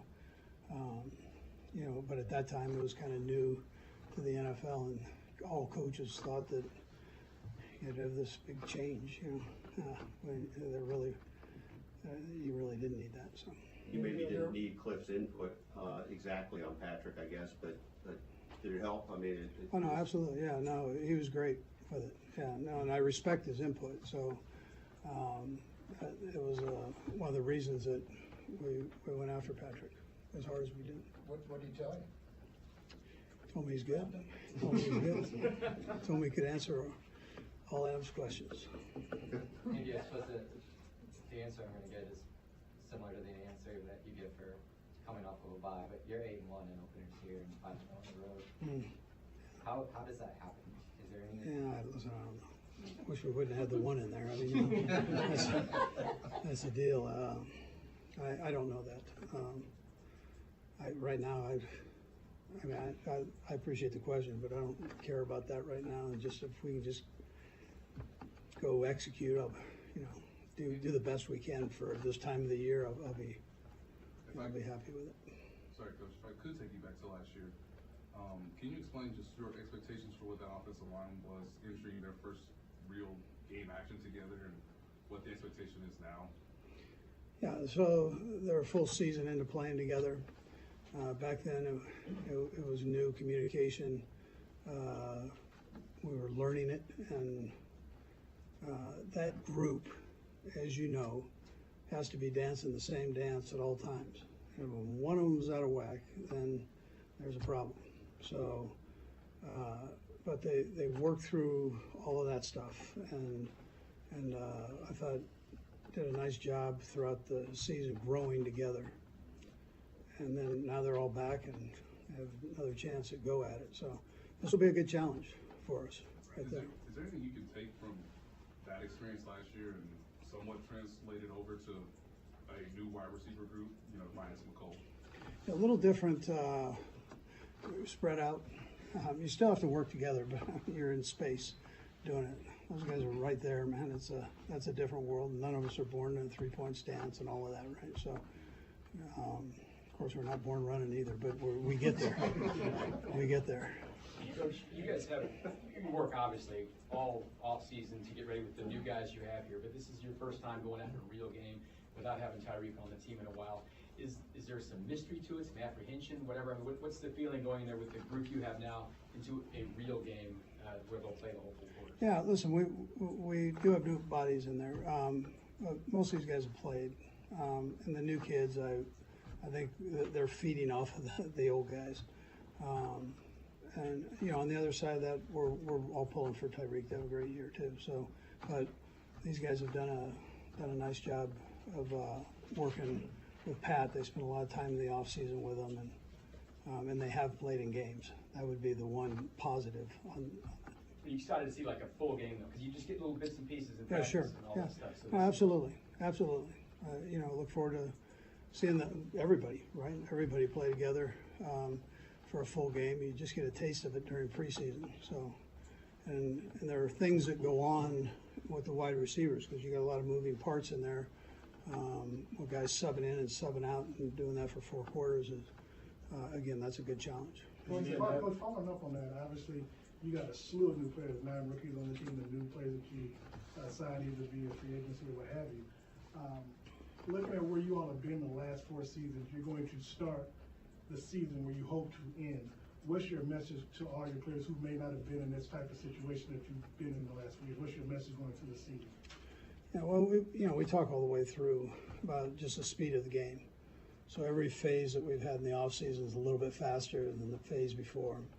And then that is the same thing with the preseason games as opposed to a regular season game. I mean, this is going to be fast. It's going to be loud, and you've got to be able to block things out and focus. And you got to be able to do it for 4 quarters. And so, the experience will help them. But as far as they can prepare, they've worked on that. Coach, as folks have kind of mentioned, this is a new experience for Pat, new personnel. As you look back at the 8 months since the AFC title game, how have you seen Patrick just ensure that this operation isn't going to slow down next year? Well, when we lost the receivers that we lost, he was excited, first of all, to get the new guys in. Who is he going to have here? So, and then to take it and run with it once we signed him, and literally take him to where he lives and get going. And so, and again, we wish all those guys the best. I think our whole team would tell you that played with the guys that we had here. I mean, they're tremendous, and we're hoping for the best in their new places. So, but he was very excited to get him in and get him going. So, and that's what he did. A couple more. Andy, do you sense that the season opener is more of an educational game than any of the others? And I guess, is there mystery still for you for where you guys are? Do you feel like you always have a pretty good idea of where you're at? Well, listen, I would tell you have an idea, but you don't know. I mean, you don't know till you get in there and go. And every week tells you kind of a new story, and are you going to continue to progress? Where do you plateau if you plateau? And you take some dips there, how you handle those. So that's what seasons present you, and you've got to work through all that. And if you haven't gone through it with some guys, or the chemistry of all the guys together working, how's that going to take place? Well, we'll see. That's what's so unique about it. It's every year is a little bit different on how they go about it, and you're excited for that part to see how it all unfolds. We got 3 more. We'll start back Yep. under the front. You got it. How do you manage with so many young guys and kind of a lack of experience? There could be some mistakes that are made, but they're also going to be out there making plays. Just how do you manage this? Yeah, so we're here to teach as coaches, and we know, even with veteran players, there are mistakes. So the thing is that you learn from it as a player, and as a coach you teach and help them not make that same mistake again. And you want them to play full speed. You want them to go. If you're going to make a mistake, do it 100 miles an hour. So, and then let's learn from it and get back in and go 100 miles an hour the next play. Last 2. Coach, Tim Reinhardt said something last night on radio. It was really interesting. He was talking about some of the guys like Creed Humphrey and Trey who had such great rookie years. He said he thought the sophomore year, the second year, was harder for him and for a lot of people. He said the first year you're on adrenaline. The second year, he said, I don't think I played as well. Do you see that? Is that true? Yeah, so what happens is you give these coaches, these great minds on the defensive side, time to study it and find out what your weakness is. And then they're going to come out, they're going to attack that. You only have a few games to get that, to get where you want to go. So it's different than baseball or basketball. So these guys get together and they're going to come out and present. And then you're going to rise, you're going to sink.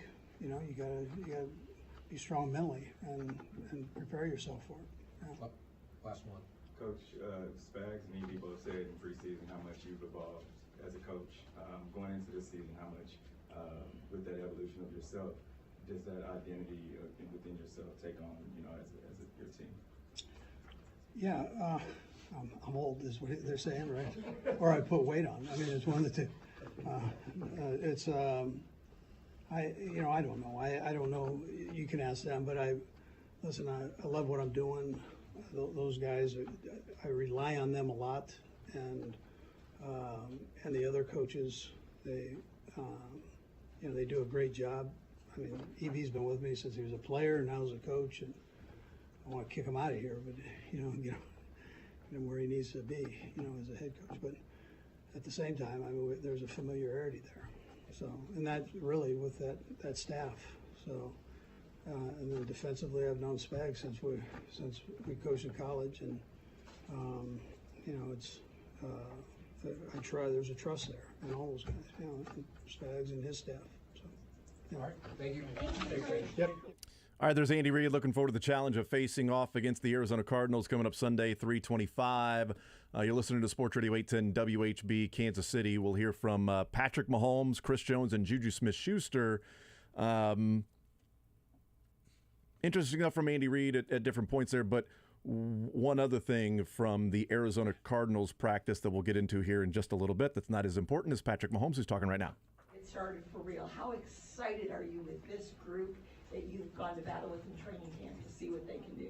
Yeah, super excited. The biggest thing I think is just getting those guys out there. We've put in the practice now. We've put in the work. One more week of kind of game planning, getting ready for the Cardinals, a great football team. But I'm excited to see these guys in game action. And preseason's one thing, but when it gets to the regular season, it gets real. So I'm excited to get these guys out there and see what we got. Man, I got to ask you, with all the slander and disrespect that seems to be going around lately, where it seems like that now you all aren't the hunter, but you can be the hunter now. People are going with Joe Burrows and Justin Herbert and Josh Allen's the MVP and winning the conference and everything and winning the Super Bowl. What type of motivation does that do for you as well as the team? I think you should be motivated every year. In this league, everybody starts at zero. Everybody's 0-0. Everybody has a chance to go out there and win the Super Bowl.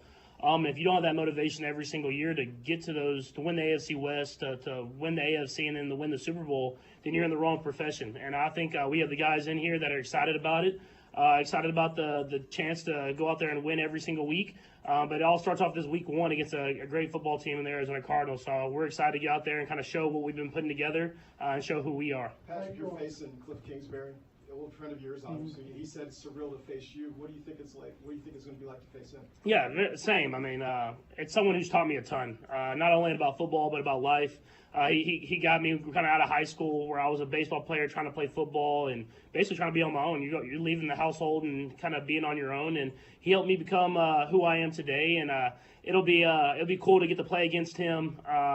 Hopefully I get the win because you'll have those little bragging rights, because I see him every once in a while in the off season and out in Lubbock and stuff like that. So it's definitely going to be an awesome moment that we'll have forever. Just hopefully I get the win, so I get those bragging rights for the rest of the time. I was about to say, how often do you keep in touch with him? I stay in touch with him a good amount. I mean, we talk about Texas Tech football. One of our guys, Zach Kitley's the offensive coordinator, who was with us there at Texas Tech. And so we kind of keep in touch through all kind of a group message with all those guys. And so it'll be cool to get to go up against him. Won't be a lot of communication this week. I know that. So we're going to go out there, and I know he's going to have his team ready to go. He has the track record where they start off fast and they do a lot of great things. So we're going to have our best effort if we want to go out there and win a football game. Patrick, when Tech first started recruiting you, was that your junior year, and were they sort of the first on board? They're really the first and only because I didn't get recruited by much. I mean, I got a couple other offers from some smaller schools and stuff like that in the Texas area, but they were the one school. I credit to Kingsbury. He was the one that came down, saw me, talked to me, talked to my family, and did everything like that and believed in me. And I think that's the reason I'm in this position is he gave me that chance. And no names, but didn't the University of Texas see you as a defensive back at that point? Yeah, but I was playing defensive back at that time in their defense, and I said it, man. I was like 6'2", 180, and had like 6 picks. So I mean, maybe I could have played defensive back. You never know. When your last season at Tech ended, you're trying to decide to either come back or go to the draft. What advice did Cliff have for you, one way or the other? I think the biggest piece of advice he gave me was he said be all in either way. If that was coming back to Texas Tech and and trying to do whatever I can to win the Big 12 championship, to make my draft grade go higher, and I'll do all that different type of stuff.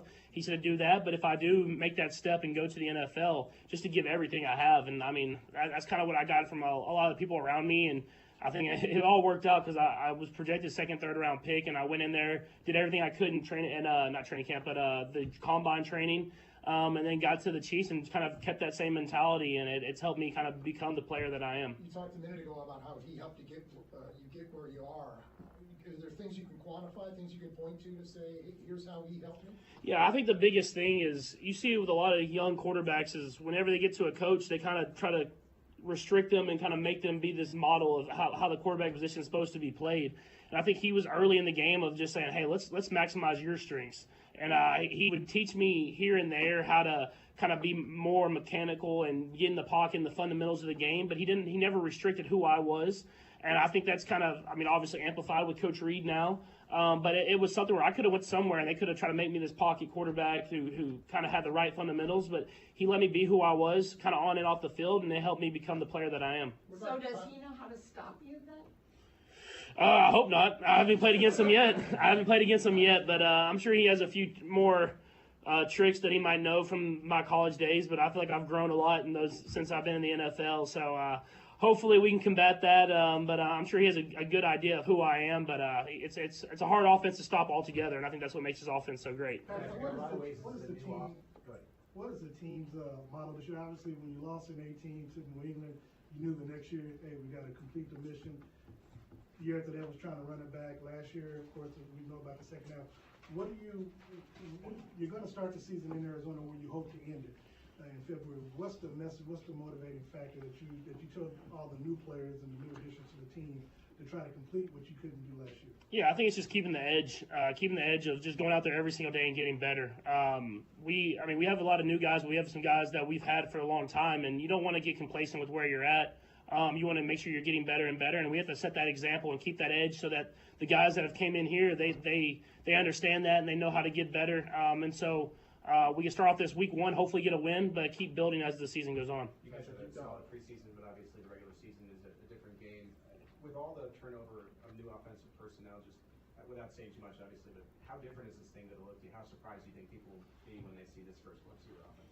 Yeah, I think the biggest thing is it's going to be, I think there's going to be a different player every single game that has the big game. It's not going to be just necessarily Tyreek and Travis every single week where it's like one or the other is having a big game or both.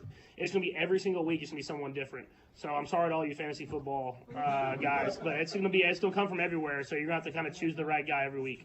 Kyler Murray, there's just getting used to all these new guys. You obviously learn stuff throughout training camp, the preseason games. What do you feel like you really need a regular season game in order to learn? I think it's just you see those guys who really want to compete. I think that's the biggest thing. You see what a guy really has underneath because when you're in the preseason or when you're in training camp, I mean, you're grinding and you're doing all that different stuff and you're going through adversity, but at the same time, you kind of know that it's not real. When it becomes real, you see what a guy truly has underneath, and I think we have the guys that have it and they can go out there and find ways to win at the end of the day. What qualities do you see that makes you say that gives you confidence they are there? Yeah, you see from the moments whenever Coach Reed puts us in these game situations and you see guys step up, whenever the play is not perfect, whenever you got to kind of make plays happen. You've seen guys make those tough catches. You've seen guys make those contested catches. And then you learn about their personalities of where they've come from, and you understand that these guys they have that grit, they have that toughness to go out there and win football games however it takes. Let's go, Neil. Go ahead, Neil. Do you know Kyler Murray? You guys run into each other down in Dallas much? We don't run into each other much, but I definitely know him. I've met him a couple times. I mean, I've seen him since he was a sophomore or freshman in high school, just dominating the Dallas DFW area, really all of Texas and the country. And so he's a winner. He's someone who's won everywhere he's been. He's extremely talented, and it'll be a tough test for any defense, but for us, and we're going to have to go out there and compete if we want to win the football game. Patrick, for the season opener in 2018, I remember you explaining how nervous you were, but how excited because really no one in the NFL has sort of seen you yet with the full offense. I'm just wondering, is there a similar feeling this year because of the new skill set at receiver, and do you think that gives you all an advantage to some degree? Yeah, I mean, I'm extremely excited just to get out there. Like I said, I think it's just going to be a well-diverse offense where everybody's going to get the ball. So it'll be hard for defenses to game plan against. But I'm interested to see how defenses are going to go against us. Are they going to do the shell stuff that we saw most of the year? Are they going to do what the Bengals did against us in the AFC Championship game, or are they going to go back to going with defenses they feel the most confident with? So I'm excited for that, but we have answers for it all, and we're excited just to get out there and play. We'll go 3 more. Let's go Dave, Steve, and then Vahe. Go ahead, Dave. The 3 wide receivers you brought in, I mean, one of them is coming from catching passes from Tom, one from Big Ben, one from Aaron Rodgers. Those are 3 pretty good quarterbacks, too. Is it noticeable when a guy is coming in from that kind of background as opposed to maybe a different wide receiver? Like, is there anything that you notice that maybe they've picked up along the way that's kind of... I think the biggest thing from coming from quarterbacks like that, especially ones that have played for a long time and been great for a long time, is they understand how to do stuff the way the quarterback wants it done. I mean, not necessarily how it's drawn up on paper. All 3 of those guys, whenever you tell them something, they make sure to make that adjustment in their routes because they know that's kind of what they've dealt with their entire career. Sometimes when you get guys from other places, they just run the route how it's supposed to be ran, but these guys have a great understanding of not only running the route, but understand the coverage as they're running it and how it affects everybody.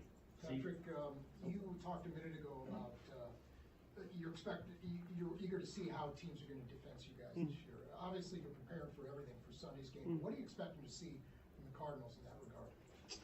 I mean, the Cardinals are going to do a little bit of everything. I mean, if you watch the film on them and seen them all last year with Vance Joseph, someone I've played a couple times when he was at Denver, he's going to throw you every single pitch. He has a great job of mixing up his coverages, mixing up his blitz pressures, and we're not going to be correct 100% of the time. I mean, he's going to have different coverages that get me during the game. It's about limiting the mistakes in that game, and then whenever you do get your opportunities, executing on it. Steve? Patrick, I haven't been able to ask you this since it was released. I know a lot of kids are excited. My son Peyton is excited.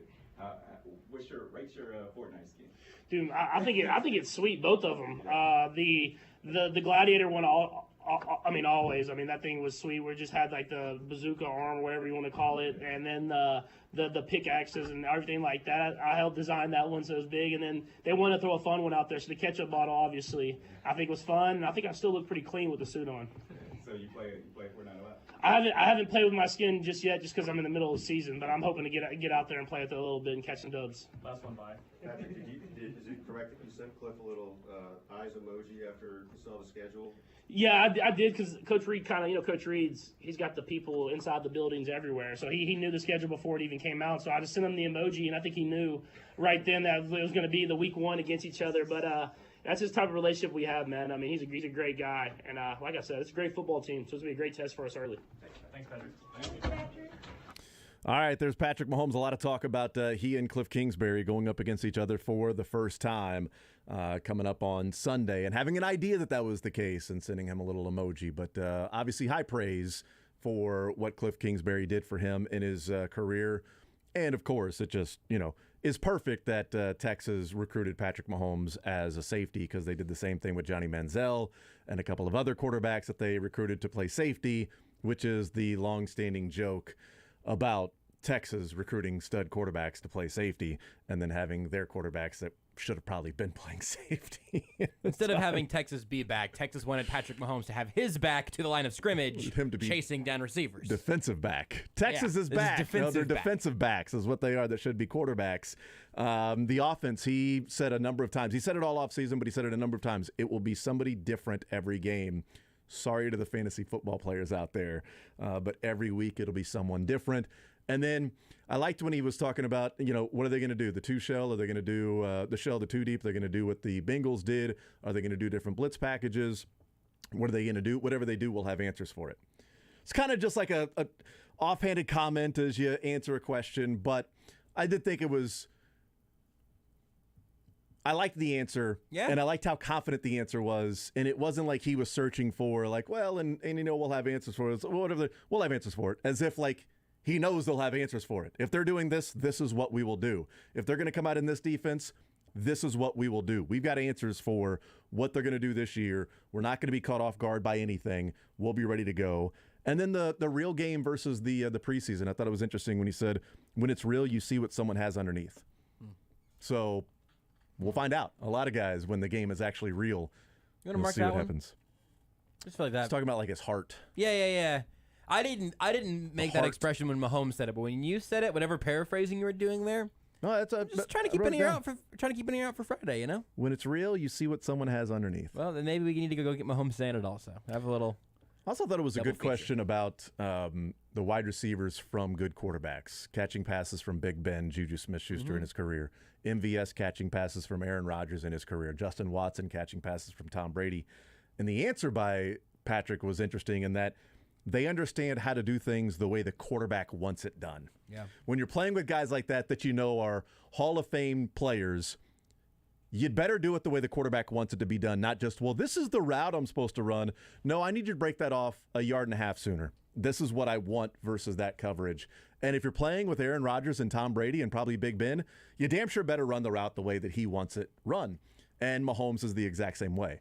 So that was an interesting answer. They understand that already. There's one way that Mahomes is different than those guys, is that he's 10 or 15 years younger. Yeah. And so I was listening to somebody talk about Aaron Rodgers and kind of the things that he's been saying about his receivers right now, that he needs guys out there who he can trust right now. He's saying it very matter-of-factly. It was Devontae Adams. It was a story about him talking about Rodgers.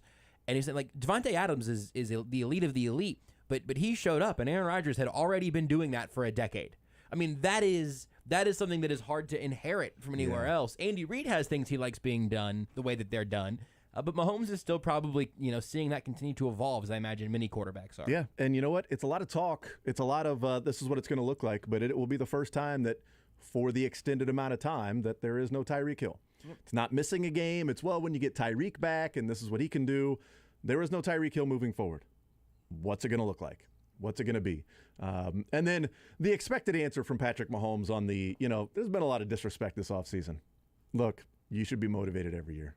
If you're not motivated in this game by everything, then it doesn't matter. And then you shouldn't be here. But everything is a motivation. There's you got to be always motivated something. to go and win the games and try to win the Super Bowl. That's the motivation. But we know that it gets to him. It doesn't matter. It's this year, the Chiefs are supposed to win their first Super Bowl in 50 years. Next year, are the Chiefs going to repeat? The pressure of repeating, what's that like? Year after, hey, what's the pressure of all the slander? Look, man, he is a $500 million quarterback for one of the largest enterprises in American sports currently happening. There's a lot of pressure on Patrick Mahomes. It's not more or less than it was this time 1 or 2 years ago. So part of the reason why the line could be moving for the Chiefs the way that it is injuries to the Cardinals. Wednesday's a big practice for players that are going to be playing. Cliff Kingsbury said on Monday, Wednesday's a big practice for Zach Ertz. Ertz was at practice today, but Marcus Golden not at practice today. Trayvon Mullen, the cornerback that they just traded for from the Raiders, not at practice today as well. He was off working on the side on Monday. Other little interesting note is they have a practice squad player that has now been listed as the backup to Marcus Golden on the new depth chart. And he's not at practice today as Golden. Here's Chris Jones. They're not my teammates, so, we're all pumped up here. Kyler Murray in the offense, you're chasing around a quarterback who's pretty good mobile, also good with the pass. Just how do you go across as a defense trying to defend Kyler? We got to find a way to contain him. Look through the game plan, practice through it. We don't have anyone as fast as Kyler Murray or as dynamic as him that we can put at the quarterback spot in practice, but we got to get some reps as a D-line as cage and rush and getting after it. So preparation, prepare, and I hope we can contain him, right? Chris, what has Coach Joe Cullen's impact been on the defensive line as a whole, do you think? As a whole, I think Joe Cullen got another sense of urgency out of the D-line. We was able to bring in a few more guys to add to the depth. Carlos Dunn out, and another few younger guys, and we drafted a first rounder, George Karlaftis. And I think his demeanor, it's like a domino effect on all of us, his sense of urgency. And I think we're going to continue to build, continue to lay that foundation throughout, and make sure to show up on game day. How do you think the additions of Dunlap and Karlaftis and Frank being back will help your path to get to the quarterback? I think it will help the defense tremendously. Carlos is a proven guy in this league. George Karlaftis, you turn on his college tape, he has a motor like no other. And Frank Clark, look at his playoff record. I mean, it speaks for itself. So having all those guys here healthy, I think it's imperative for our defensive line. When you look back and look at your first game as an NFL player, not just preseason, but your first regular season game, any of that have you been able to share with George? No, because I was telling George, I still get butterflies first game of the year. It's like, you know, you're a little nervous, you get excited. I still get the jitters, and it's okay. It's okay. You should have it. This first primetime game, first major league game from college, and let it all out. Let your emotions show. Chris, what signs are you seeing that you guys as a team will be more productive with the pass rush than you were last year? Our chemistry as a defensive line as a whole.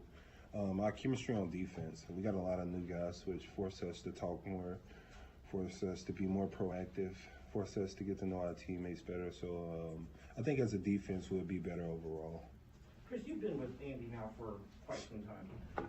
And season openers and even the fast start that y'all seem to thrive on, what do you think goes into that, especially under Andy? It's all about preparation, Andy.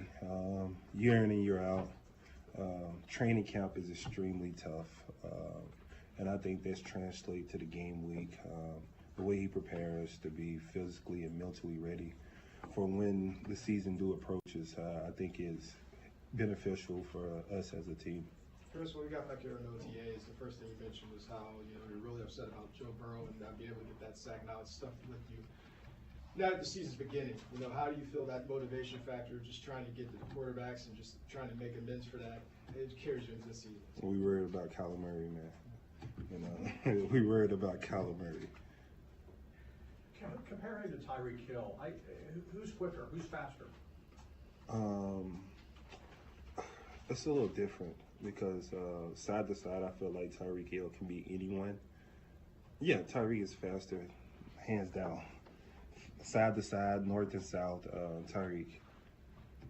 Couple more. Trying to sack a guy like Kyler, I'm assuming it's extremely frustrating at times. How do you go in mentally to ensure, okay, each and every play is a different opportunity there? Just continue to get after it. I think it's going to take all 4 guys on the defensive line, maybe sometimes 5. Just making sure everyone is relentless. You're tired, get out, get a sip of water, and we're going to keep that thing going. I think it's imperative that all 4 of us have our ears pinned back and flying to the ball. As a leader of the defense, what's the identity? What do you want the identity to be? Being gritty, man. We're hungry, we're gritty, and that's what we're all about. When you cut that film on, I want you to look at it and be like, this is a gritty defense, man. George is lucky enough to get a sack. Have you helped him at all with his swagger or something? Yeah, he's a TikTok guy. And he is? Yeah, he's a TikToker, and you know the dance. And we're working on it, though. It's getting better. It's getting better. Y'all take care. All right, Chris Jones maybe helping George Karlaftis with his celebration. Let's hope we're talking about what a bad celebration George Karlaftis had after a sack. I mean, that's part of what we're kind of glossing over with having fun with the George Karlaftis sack celebrations is that he's had 2 opportunities to celebrate a sack in the 3 preseason games he's played. Let's hope there are more opportunities there along the way that we're going, you know what? Much better celebration, George, on that sack of Kyler Murray. You know what? Maybe continue to work on that. Or how about this?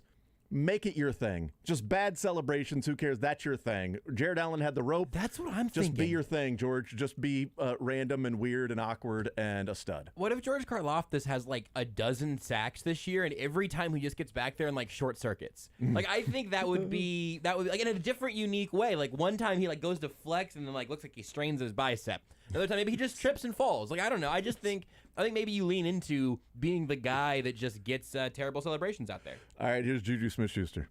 Chris is talking about butterflies, and Patrick's talking about can't wait to get going and how this offense is going to be diverse. What's going through your mind now, and how are you feeling about game number 1? I'm excited. It's been a while since I've stepped onto a field and actually being fully healthy and going into this game. I'm just happy to play with this team, happy to play with these guys.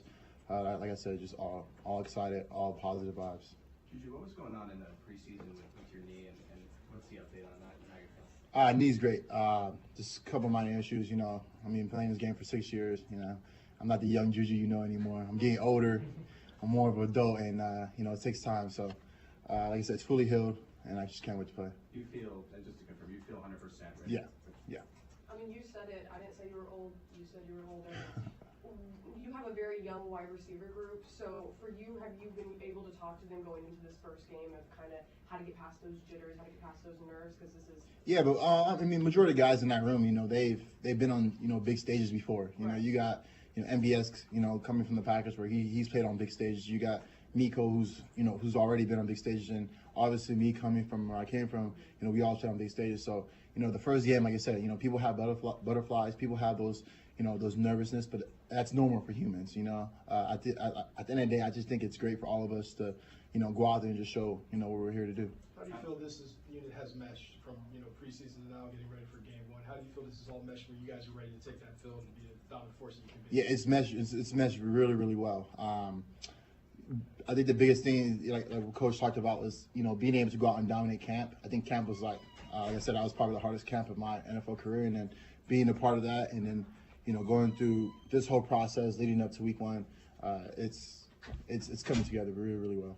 You talk about the butterflies when you think back of year one when you were starting your first NFL game. How much of that experience have you been able to share with Scott? A lot. I mean, come to find out, you know, he's a local Pittsburgh guy, but, you know, those experiences that I felt, you know, he's going through the same thing. This morning we were just talking about, he was like, man, like, I don't know, like, it's gonna be a different like type of energy week one. I'm like, just keep doing what you're doing, Scott. You're doing great. And like I said, he's super excited. He's just, you know, happy to be here, and let's get going. Patrick said that because you guys have worked, you and MVS have worked with quarterbacks, well-known and successful quarterbacks, you kind of have that feeling that you don't just run the route, you watch what the quarterback's doing and you follow him.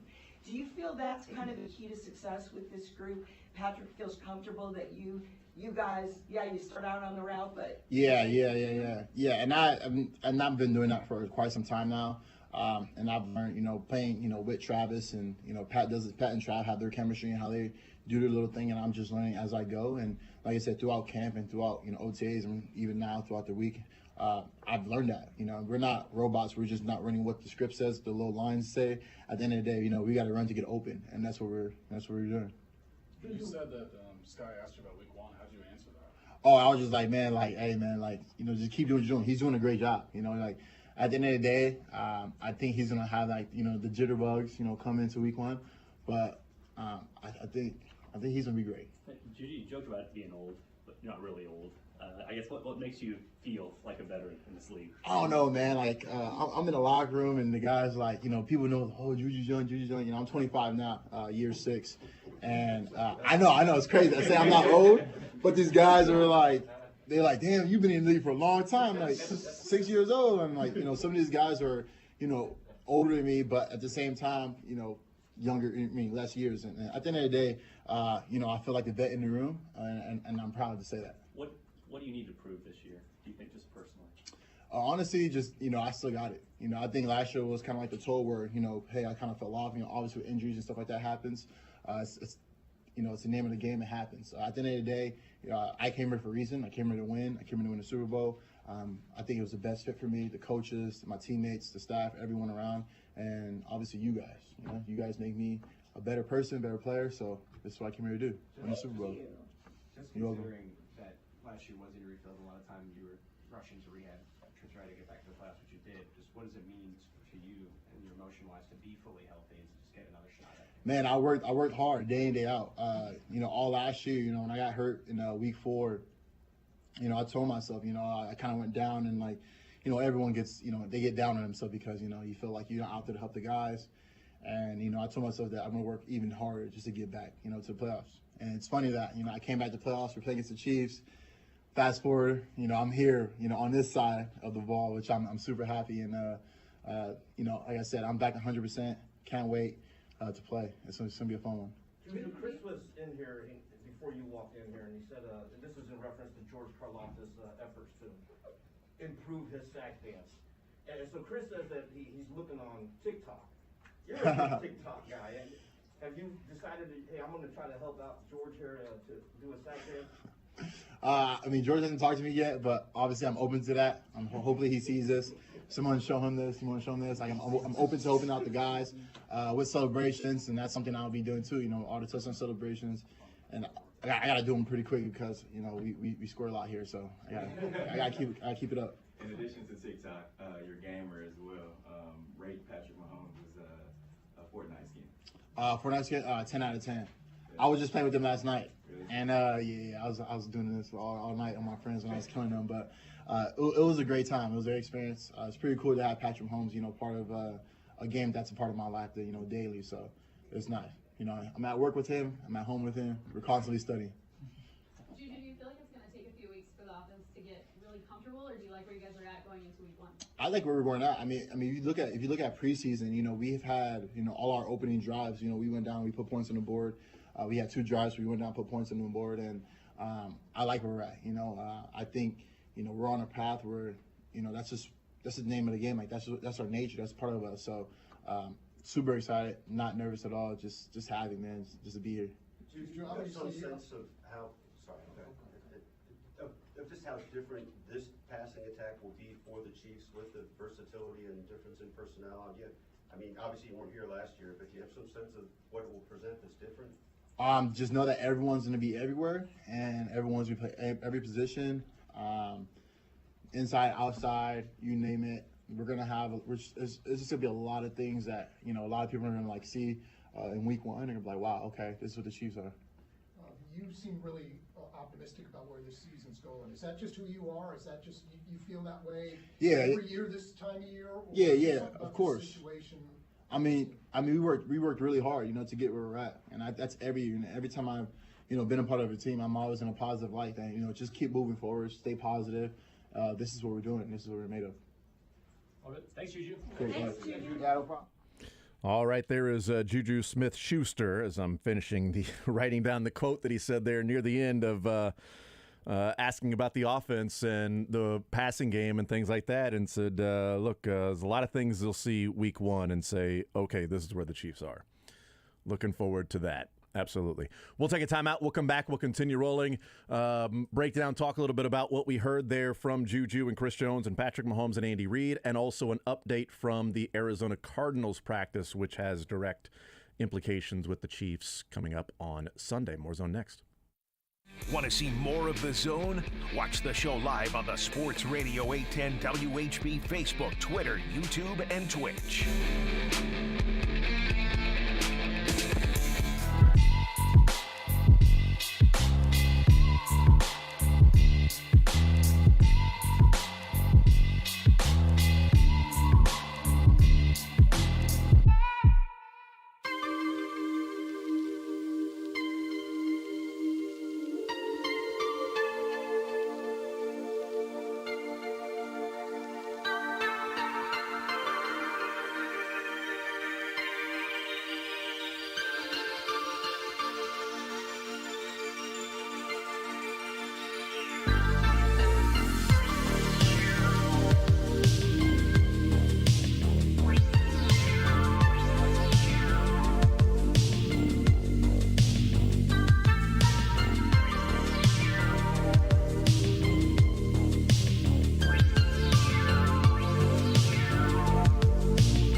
The Zone with Jason Anderson. What if there was a screaming crowd of children out front going, Jason Anderson, I love the Zone. I would wonder what I did in life to end up in hell.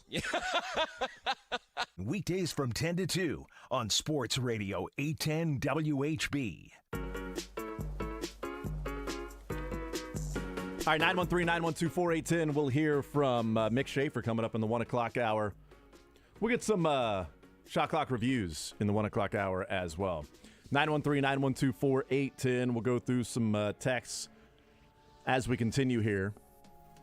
You know, we talked with Cynthia Frelund in the 11 o'clock hour, and, you know, obviously DeAndre Hopkins not being out there, not playing, Christian Kirk being gone. So the wide receivers that'll be starting this weekend will be Hollywood Brown, A.J. Green, and Rondale Moore. Rondale Moore, phenomenal playmaker. I mean, he can be a game breaker, but DeAndre Hopkins changes things. It's why they traded for him and paid him the money that they are paying him. We talked about at the beginning of the show that the line since 3 o'clock yesterday, according to Covers.com and Vegas Insider, at 3 o'clock yesterday is when it was sitting at 4. As of this morning, it was sitting at 6, so it moved a half point from when the line was first released, 4 months ago. And then yesterday around 3 o'clock is when it moved up 2 points since then. We talked about different things as to why that may be the case. I don't think the practice today had anything to do with it because, it was going on before the Cardinals were at practice today. But something to keep in mind for the Chiefs. Marcus Golden was not at practice today, and he's a guy that's listed as day-to-day. He was not at practice, and their depth chart has a practice squad outside linebacker now listed as Marcus Golden's backup at outside linebacker, which is interesting because is that an expectation that Marcus Golden is not going to play, that this guy will be activated from the practice squad and will be playing? Also, it's pretty interesting that the Cardinals will go from Marcus Golden to a practice squad player. That's where I was taking that. Just like, oh, man, that depth is sort of spooky. So that part of it. Trayvon Mullen, also not at practice today. He was working off on the side on Monday. He is not at practice today. Wednesday's a pretty big practice. The first depth chart will come out right soon. So we'll know who's, probable and doubtful. Yeah, we should get a full injury report first. Or is probable's not a part of it anymore, right? Probable Questionable and doubtful. does no longer exist. That's right. So I went to the one of the three or the four old habits that no longer exists: questionable, doubtful, and out. Those are your options. I don't think there's a specific. You know what? I don't know. I don't know if there's a specific COVID list anymore. I imagine there probably is somewhere in there. Yeah. But yeah, we should just get that way. You get a location of the injury. Hamstring, knee, whatever. Full participant, limited participant, etc. So we should get practice reports today, and then I don't think we get injury designations until Thursday, if memory serves. It's been almost a year. It has been. It's been a minute. It's been a while. Also, I don't know how the Cardinals are going to recover from having to put Colt McCoy on IR. I mean, that's huge. A big one. That's a big one. But in all seriousness, for the Chiefs' passing game, if Marcus Golden does not play, that's a rushing threat. Yep. Antonio Hamilton, their starting cornerback, out, opposite Byron Murphy, is out because he got burned cooking. Former Chief for a very brief period of time. That's exactly right. So Antonio Hamilton went ahead and got burned before he played the Chiefs because that was going to happen when he did play the Chiefs. He's okay, so I think that joke is okay. That's exactly right. But they traded for Trayvon Mullen from the Raiders right before cutdown day. He is listed as the backup to the healthy Byron Murphy, who is playing. But Trayvon Mullen is missing practice as well. And Cliff Kingsbury on Monday was asked about the secondary, and he said, not ideal. That was his answer to the Cardinals secondary right now. He said, not ideal. So with Antonio Hamilton out, and if Trayvon Mullen does not play, it means their secondary will be Byron Murphy. Marco Wilson is starting, but he's the reason why they traded for Trayvon Mullen is because he's been bad. And so he's been much maligned, talked about, criticized to where they had to go and trade for a cornerback. That will be your starting cornerback. The one they traded for may be out in Trayvon Mullen. The backups will then be Christian Matthew, a 7th-round pick from Valdosta State this year, and Javelin Guidry, who they just claimed off waivers from the Jets. So all I heard there was Jody Fort's in college, and then Javelin? Javelin Guidry, just claimed off waivers from the Jets. Christian Matthew, rookie 7th-rounder. Marco Wilson, whose play prompted them to trade for Trayvon Mullen. And Byron Murphy Jr. And Marcus Golden maybe not being able to rush the passer. If you told me that Javelin Guidry was like the secret identity of some sort of super, like Hawkeye, you know, I'd be like, come on, man. Come on, man. Come on. Ridiculous. Let's bring that one back a little bit. His parents wanted him to be a quarterback. The name is awesome. Incredible. The name is great. Yeah. But if you're talking about your top 5 cornerbacks, Byron Murphy, Trayvon Mullen, or really top 6, Murphy, Mullen, Wilson, Matthew, Guidry, and then Antonio Hamilton. Hamilton's out. Mullen's out. What? Mullen is not out yet. Yeah. Okay, Mullen is just limited right now. He was not at practice today. Yeah. It's a big day to not be at practice. He certainly could still play. But if he's new as in a week with the Cardinals, and he's not really practicing with the team in terms of game plan, except for just studying it, film and things but not actually out there on the field, how effective is he going to be? You've got a bad cornerback opposite Byron Murphy and Wilson. You've got a 7th-round rookie and a guy who they claimed off waivers from the Jets. From the Jets, not from the Bills, not from the Chiefs or the Chargers or some of these teams that have really good, personnel. They claimed the guy off waivers from the Jets. So it could be this could be one of those to where the Chiefs passing game looks amazing and you still show up on Monday and go, grain of salt. Right. Did we learn anything? Let's wait at least one more week, because that secondary was putrid, was gross. So, yes, when Cliff Kingsbury on Monday says, not ideal, that's a coach's way of saying, holy bleep. We're going up against the Chiefs offense, and these are the weapons we have. We're taking a knife to a fight that has tanks and rocket launchers. We talked a lot yesterday about just trying to navigate this idea that I just feel pretty confident that the Chiefs are supposed to win this game by a touchdown now or whatever it may be. Like, I know this is a crazy time to say this. I'm not huge onto picking point spreads because so much, changes on the flip of a coin, sometimes literally. But the Chiefs, I feel like, should win this game in a controlling fashion. That's where I'm at right now. But it seems foolish to ever say, well, there's no way this team will lose to that team. No. I'm willing to put it all on this. I think where I'm at right now is that if the Chiefs lose this game on Sunday, we will be able to come around on the postgame show on Sunday, on this show on Monday, and say, oh, something in particular went terribly wrong. I don't think that the Cardinals are going to take this game in a game that feels normal. Just slugfest back to back. I think we're going to say, oh, the Chiefs secondary was not ready for this.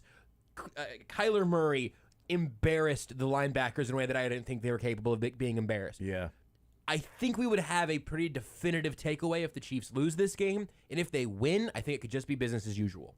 Except for if they're able to get after Murray, contain him, pressure him with 4. Yeah. Like if the defensive, then I think, if they win by a decent margin, you go, okay, offensively, we'll see. If Marcus Golden and Trayvon Mullen both are out this weekend, with Antonio Hamilton already being out, then you can look at it and go, maybe a grain of salt with the passing game, because if you have a little bit more time to throw and a god-awful secondary outside of Byron Murphy and Budda Baker's good. I don't even think it's a grain of salt. I just think it's what you expect. It's just business as usual, right? Good point.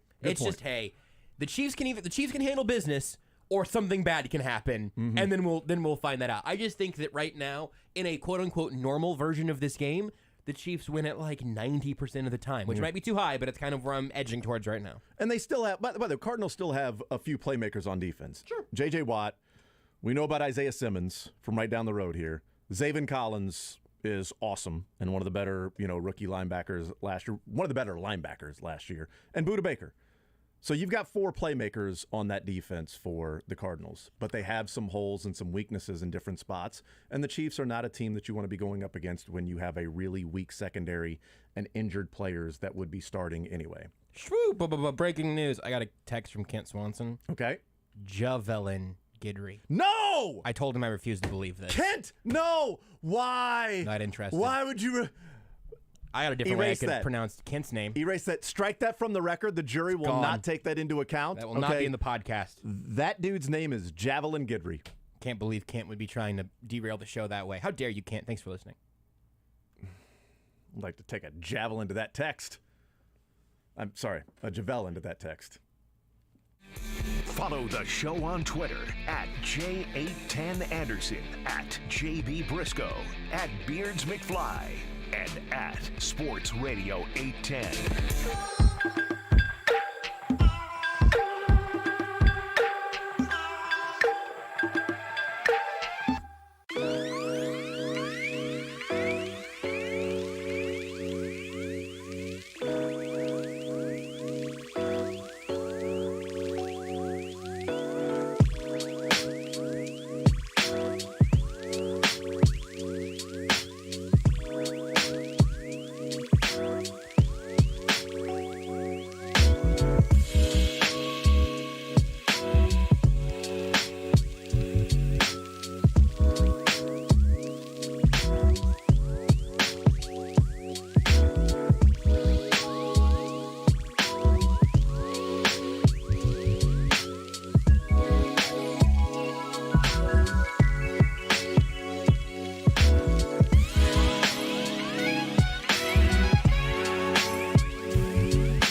The Zone with Jason Anderson. I'm just being a smartass. Weekdays from 10 to 2 on Sports Radio 810 WHB. 913-912-4810. We got more stories that have come in for Great. the theme of the day. Excellent. But do want to correct something. Text says that, Zaven Collins has 25 career tackles. And I'm like, then who was I thinking of that was defensive, like part of defensive? Then I remember it was like, no, it was JOK for the Browns, who was supposed to be a first rounder, but slid. Like Zaven Collins went in the first round, and it was like, how is JOK still available there for the Browns? And it was like one of those, wow, I can't believe they got him in the second round. And it turns out like he was a stud and then got injured. I was thinking Zaven Collins was Isaiah that. Simmons is also there, kind of, Well, and also Isaiah like Simmons, freak athlete making the transition, but right. He's had his issues. Both those guys, first round picks. But yeah, I guess I was thinking of JOK. Appreciate the heads up. Don't worry, Jason. It's JOK. Father's Club is a dad-led effort to lock arms and go to battle in the areas of mental health and teen suicide. This week, the men are hosting their primary fundraiser, the Mission Cup, and their auction is live right now. Go to fathersclub.org and click on the Mission Cup auction button to see great items like a Patrick Mahomes helmet, a Travis Kelce jersey, a KU basketball championship poster signed by Bill Self and the KU team, and much more.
Thinking about finishing your bachelor's degree? Take a bold step forward during a University of St. Mary virtual info session. Register for the September 7th event, that's tonight, at stmary.edu/RSVP.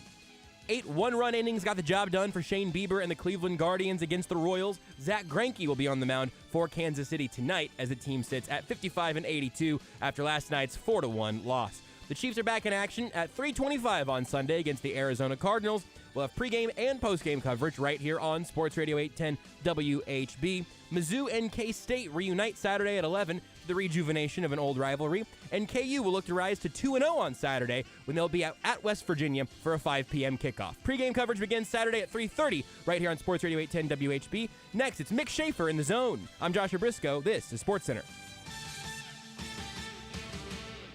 The Zone with Jason Anderson. I've tried a lot of different things to get these. There's a couple squirrels that keep wanting to eat the tomatoes and my apples. Oh, I got it. Don't plant tomatoes. Weekdays from 10 to 2 on Sports Radio 810 WHB.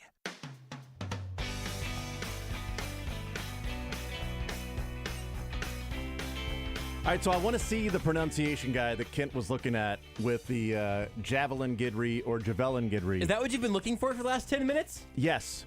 You haven't said a word. Because somebody texted in and said it's pronounced like javelin.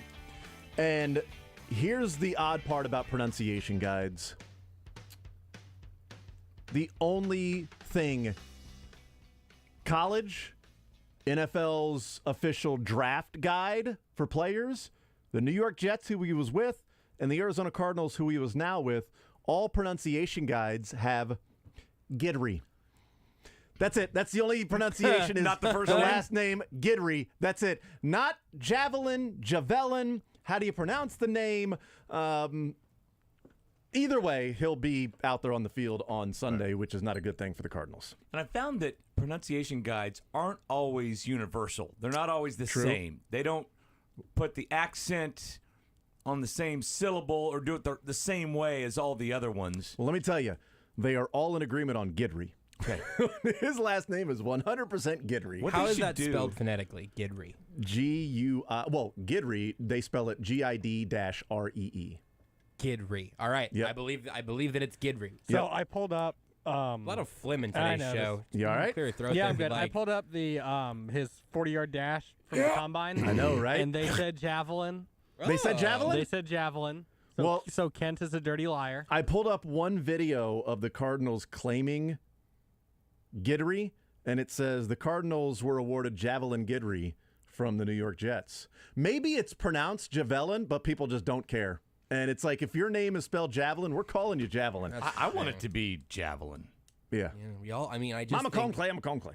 I think we need to expand through more parts of track and field. Here's my little brother Hurdle. Like, I think that there's a lot of good ways we could kind of bring more that's right. creativity to the name department from track and I field. would say since- Discus Guidry is. I would say since it's spelled like javelin and nobody goes and does a pronouncer for it, Yeah, then right? it's javelin. Right. If they don't have a specific pronunciation guide for making it Javelin as opposed to Javelin. If it was Javelin, I would guess that there would be the phonetic pronunciation in parentheses next to it as opposed to, oh, that's Javelin. That's just spelled Javelin, pronounced.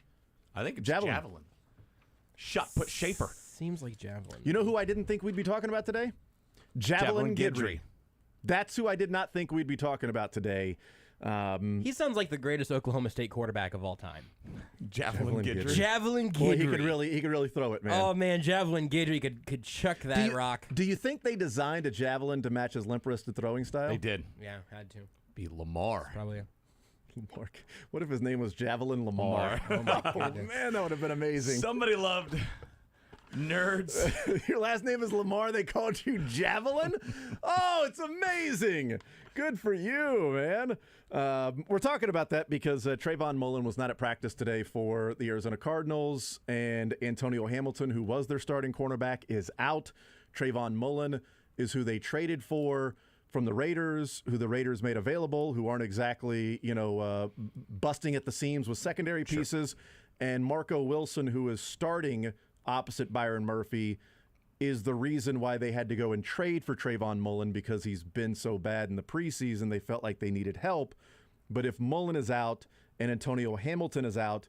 That means their top 4 cornerbacks are Byron Murphy, Marco Wilson, who they felt like they needed to trade for somebody, Javelin Guidry, who they just claimed off waivers from the Jets, and Christian Matthew, who was a 7th-round pick from Valdosta State, rookie. I think Javelin's going to stick with this team. I mean, you're just simply just kind of throwing like a dart. It's not ideal, as Cliff Kingsbury Cliff said. Kingsbury said, no, I just love that answer. The secondary against the Chiefs, not ideal. I learned yesterday, I watched this whole press conference looking for sound bites, and I think I learned why a guy that won 7 games a year at Texas Tech got an NFL job. He wins you over, right? He just wins over the room. Talking about Mahomes, like, yeah, no, he's a decent little player. Yeah, no, good point there. Nice little player. It's a good. That's a good play. I'm glad I recruited him to play quarterback and not safety. It's a good player. Texas. Okay, go ahead. News. Yep, go ahead. Quote: "He might be right. You're going to have to eviscerate me tomorrow." And then a link to Javelin Guidry's 40-yard dash from the combine from Kent Swanson. I think it's eviscerate. We're going to eviscerate Kent tomorrow. I think it's May. We're going to eviscerate him tomorrow. Tomorrow. You say tomorrow, I say tomorrow. By the way, he ran a 4.29 at the 40, or at the combine in the 40, which is pretty good. Tex is right. Someone say the Javelin flew. Tex says it's actually pronounced Devon. Le Mans. Yep. No, it is. It's a great one. Le Mans Guidry. Love it. Love it. Wow. Was that it from him? That's from him. Hold on, I gotta get refresh.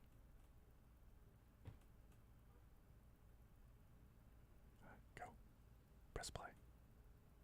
Please. Oh, it plays an ad. Spinning. It's loading. Come on, you got this. It's amazing. If you open it in YouTube, you'll have a lot more control over all of that. If you want to just click the title of the video, amazing. It played so quickly for you, and now you're trying to play it again, and it's just spinning. Click that, and it'll open the YouTube app. It didn't play. Is this going to be anything? Is it going to be anything profane? I'm about to see something I'm not supposed to see. It's just shy. Javelin. There you go, Kent. Sorry. You know what? From the horse's mouth. You know what? Here's the thing, Kent. I'm not going to eviscerate you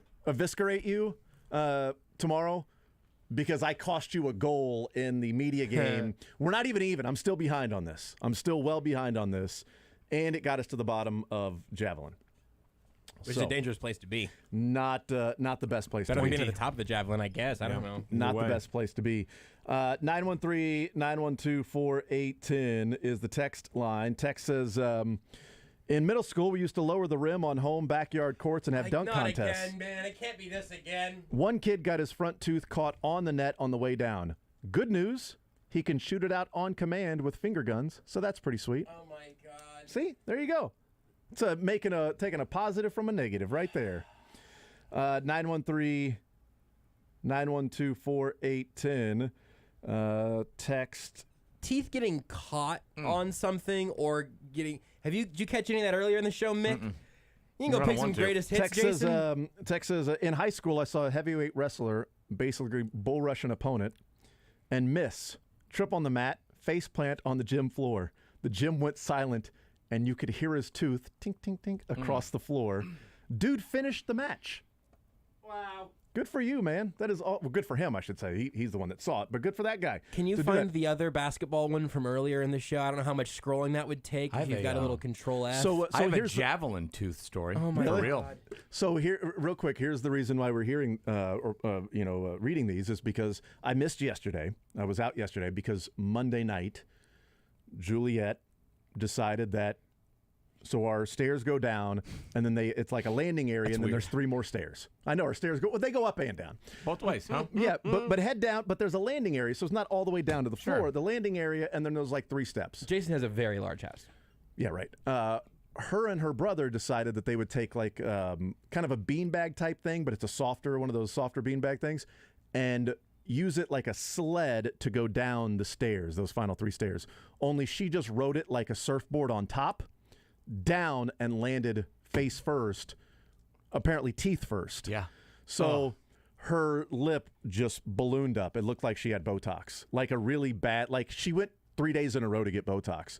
The front part of her lip was actually lodged between her two teeth. Oh, I didn't know that part, Yeah. Jason. Sorry. And her left tooth was loose. And so wife... You'll lose those anyway. Right. So wife took her to the urgent care. It was closed. This was Monday night. Took her to the ER. It was like a 4-hour wait. It was packed. She sent me a video. There must have been 50 people in there on Monday night. A lot of Labor Day stuff. And so then yesterday, I'm like, I can't come in. I'm going to be taking her to the doctor, the dentist. My wife is on campus at a different place tomorrow. She can't miss. So took her to the pediatrician. They're like, well, go to the dentist and have them x-ray it, see what you may need to do. Go to the dentist. Dentist is like, look, x-rays look fine. There's a little movement there, but we're going to leave that alone, and it'll come out in a couple of years anyway. The adult teeth, there's no impact to them. There's just a lot of bruising on both sides of the gums. The lip will eventually heal on its own. She's going to be in pain, although she hasn't. She's been a total trooper, but we don't have to pull the tooth, which was awesome because we were worried that we were going to have to pull the tooth, and then for 2 years she was going to have one front tooth in all these different pictures, which was really going to upset Kaylin because of kindergarten pictures and all of that stuff. So that does not seem to be the case, which then prompted people texting in and saying, oh, my kid did this or that. So we've been reading those throughout the show. Good. That's where we're at now. Josh is not handling it well. No, so here's the thing is like I'll watch like an injury video the first time it's on my timeline or whatever. I saw the Puke 6 many times last weekend. Yeah. I do not consider myself an incredibly squeamish person. And I do. You consider me You to be a consider squeamish? him? Yes, absolutely. I consider Watching the last 2 minutes. The teeth stuff has really unlocked something in me that I do apparently have some very squeamish feelings towards. Well, so does one of the trainers of this particular story. This texter says, took a charge at Missouri Valley in practice. Got up, headed to the trash can to spit the blood out of my mouth. Mm-hmm. One of the trainers came over, and she started to throw up. Just then I realized my front 2 teeth were broken off into my lower lip. No. Ended up with a full upper denture at the age of 22. Okay. I have a story that's going to end you, Josh, but I Oh, will not end him. tell it on air Yeah, okay. during the break. How about, Oh, really? It might end you. Here's one. Here's one for you. Whew, boy, this is this guy has a rough luck with the mouth. Did that on purpose. I didn't know you guys were. I thought that was going to be silent. I thought you guys were going to let it breathe there for a second. Sorry. 15 years old and brave older brother sent me down unknown whiteout mogul run. Mogul. Sorry. Sorry, what? Whiteout You were skied before? mogul run. Okay. First. So him first with new untuned long skis. I don't do you tune skis. I guess You so. can tune a piano, but you can't tune a fish. Impaled ski pole into my mouth. Oh. Front teeth made it to my, is it uvula? Whatever? The Yeah, the whole thing. Little punching bag back 37 stitches, wired mouth shut. A week after being cleared, took a hockey puck into the mouth. there. Unreal. Teeth crumbled. I love this word. Very active. Rinse, repeat. This guy's a skier and clearly from the north. Yes. Hockey player and a skier as well. So Winter Olympics. did that one end you? No, Josh? I hate that one, but that one's almost medical enough that like it's just a normal thing. There is something about it's like a normal medical horror. There is something about you heard me. I enunciated. There is something about. Yep, teeth just got. I was gonna try to find the basketball one to read to Mick, the first basketball net one. Oh yeah. When I was in high school, a guy in a neighboring town, this isn't the one that's going to end you. Guy in a neighboring town, he's about my age, I think. He was throwing javelin. I think it was at practice. And so I've got this. he's running down. You found and it? Or he leans back with the javelin, and the back part of the javelin sticks in the ground. Oh no. And so he turns back to see Oh, what's no. going Oh, on, no. and it unsticks. And the front part of the javelin goes right through his cheek. Oh no! Did it go out the other side? I don't think it got to the other Oh, side. I wish it would have gone all the way through, and then he would have just been like you holding a piece of like Steve wood. Martin with an arrow through his head. No, like they had to do back in the in the old days when you were performing surgery. You just had to bite down on a stick. Sure, yeah. Oh, just bite down on this. It'll be fine. We'll get that bullet right out of you. Shove like a hot dog through his cheek. That's how he Right. eats. So did you find the story? Because I found the story on the text line. So here, I'll read it this time just so Okay. people can have it from a different experience of what Yes. reading it does to you. This is from a texter this morning. When I was a kid, I used to set my adjustable basketball goal all the way down and jump off a kitchen chair that had the back of it broken off so that I could dunk a basketball. That's awesome. One time I went up for a dunk and momentarily hung in the air as my 2 new permanent teeth got caught in the basketball net. When I came down, it was blood and teeth sticking straight out perpendicular. Not missing, not out, just sticking straight out like the teeth are pointing at you. Like Daffy Duck. Like so perpendicular to where they were supposed to be hanging. My dad pushed them back into place. We put ice on my mouth, didn't go to the doctor or dentist. I can't believe I still have my real front teeth. See, all good. You just push them right back into place. Everybody knows this about teeth. Just click them right back in. They're just like Legos. You just pop them out and pop them back in. Click it right back in. Tex says, here's my crazy tooth story. Oh, boy. My teeth grew in. I used them to chew food. That's pretty much it. No, that's... God, Josh is still. That's still cringing. Man. He's still cringing. Come on, oh God, that guy uses some tooth food. You were cringing just from the thought of there being another story. Honestly, just any teeth related concerns. Now I'm gonna be very sensitive about it. You want me to lighten your day?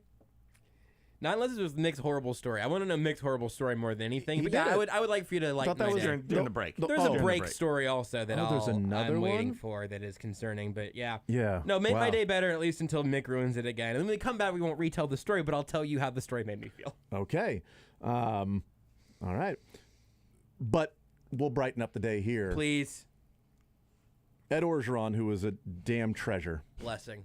Who is just a national treasure who should be protected at all costs. Okay? I think he is with his buyout. Yeah. Is that where you're going with this? I ain't never seen so many damn beautiful women in one place in all my life. I don't know about you. The only words ever spoken to me by Ed Orgeron, and it was a Not great the only night. words. There is at least 1 or 2 more in there that you just leave out for your radio impression. Oh, sorry. Yeah, no problem. Right over here. I asked if I could take a picture. That's not what I meant, but that's, yeah, for sure. Fair And then we enough. took a picture, and he's, oh, yeah, you're right. There were a couple of... There are a couple of words that you edited out for your radio impression. Sorry, That's yes. all I'm saying. Yes, for the radio. Yeah, correct. For radio specifically. Correct. Here's Ed Orgeron on being fired and the buyout and just simply being a damn national treasure. I'm so grateful of my time for LSU. That was my opportunity. You know, coaches got a shelf.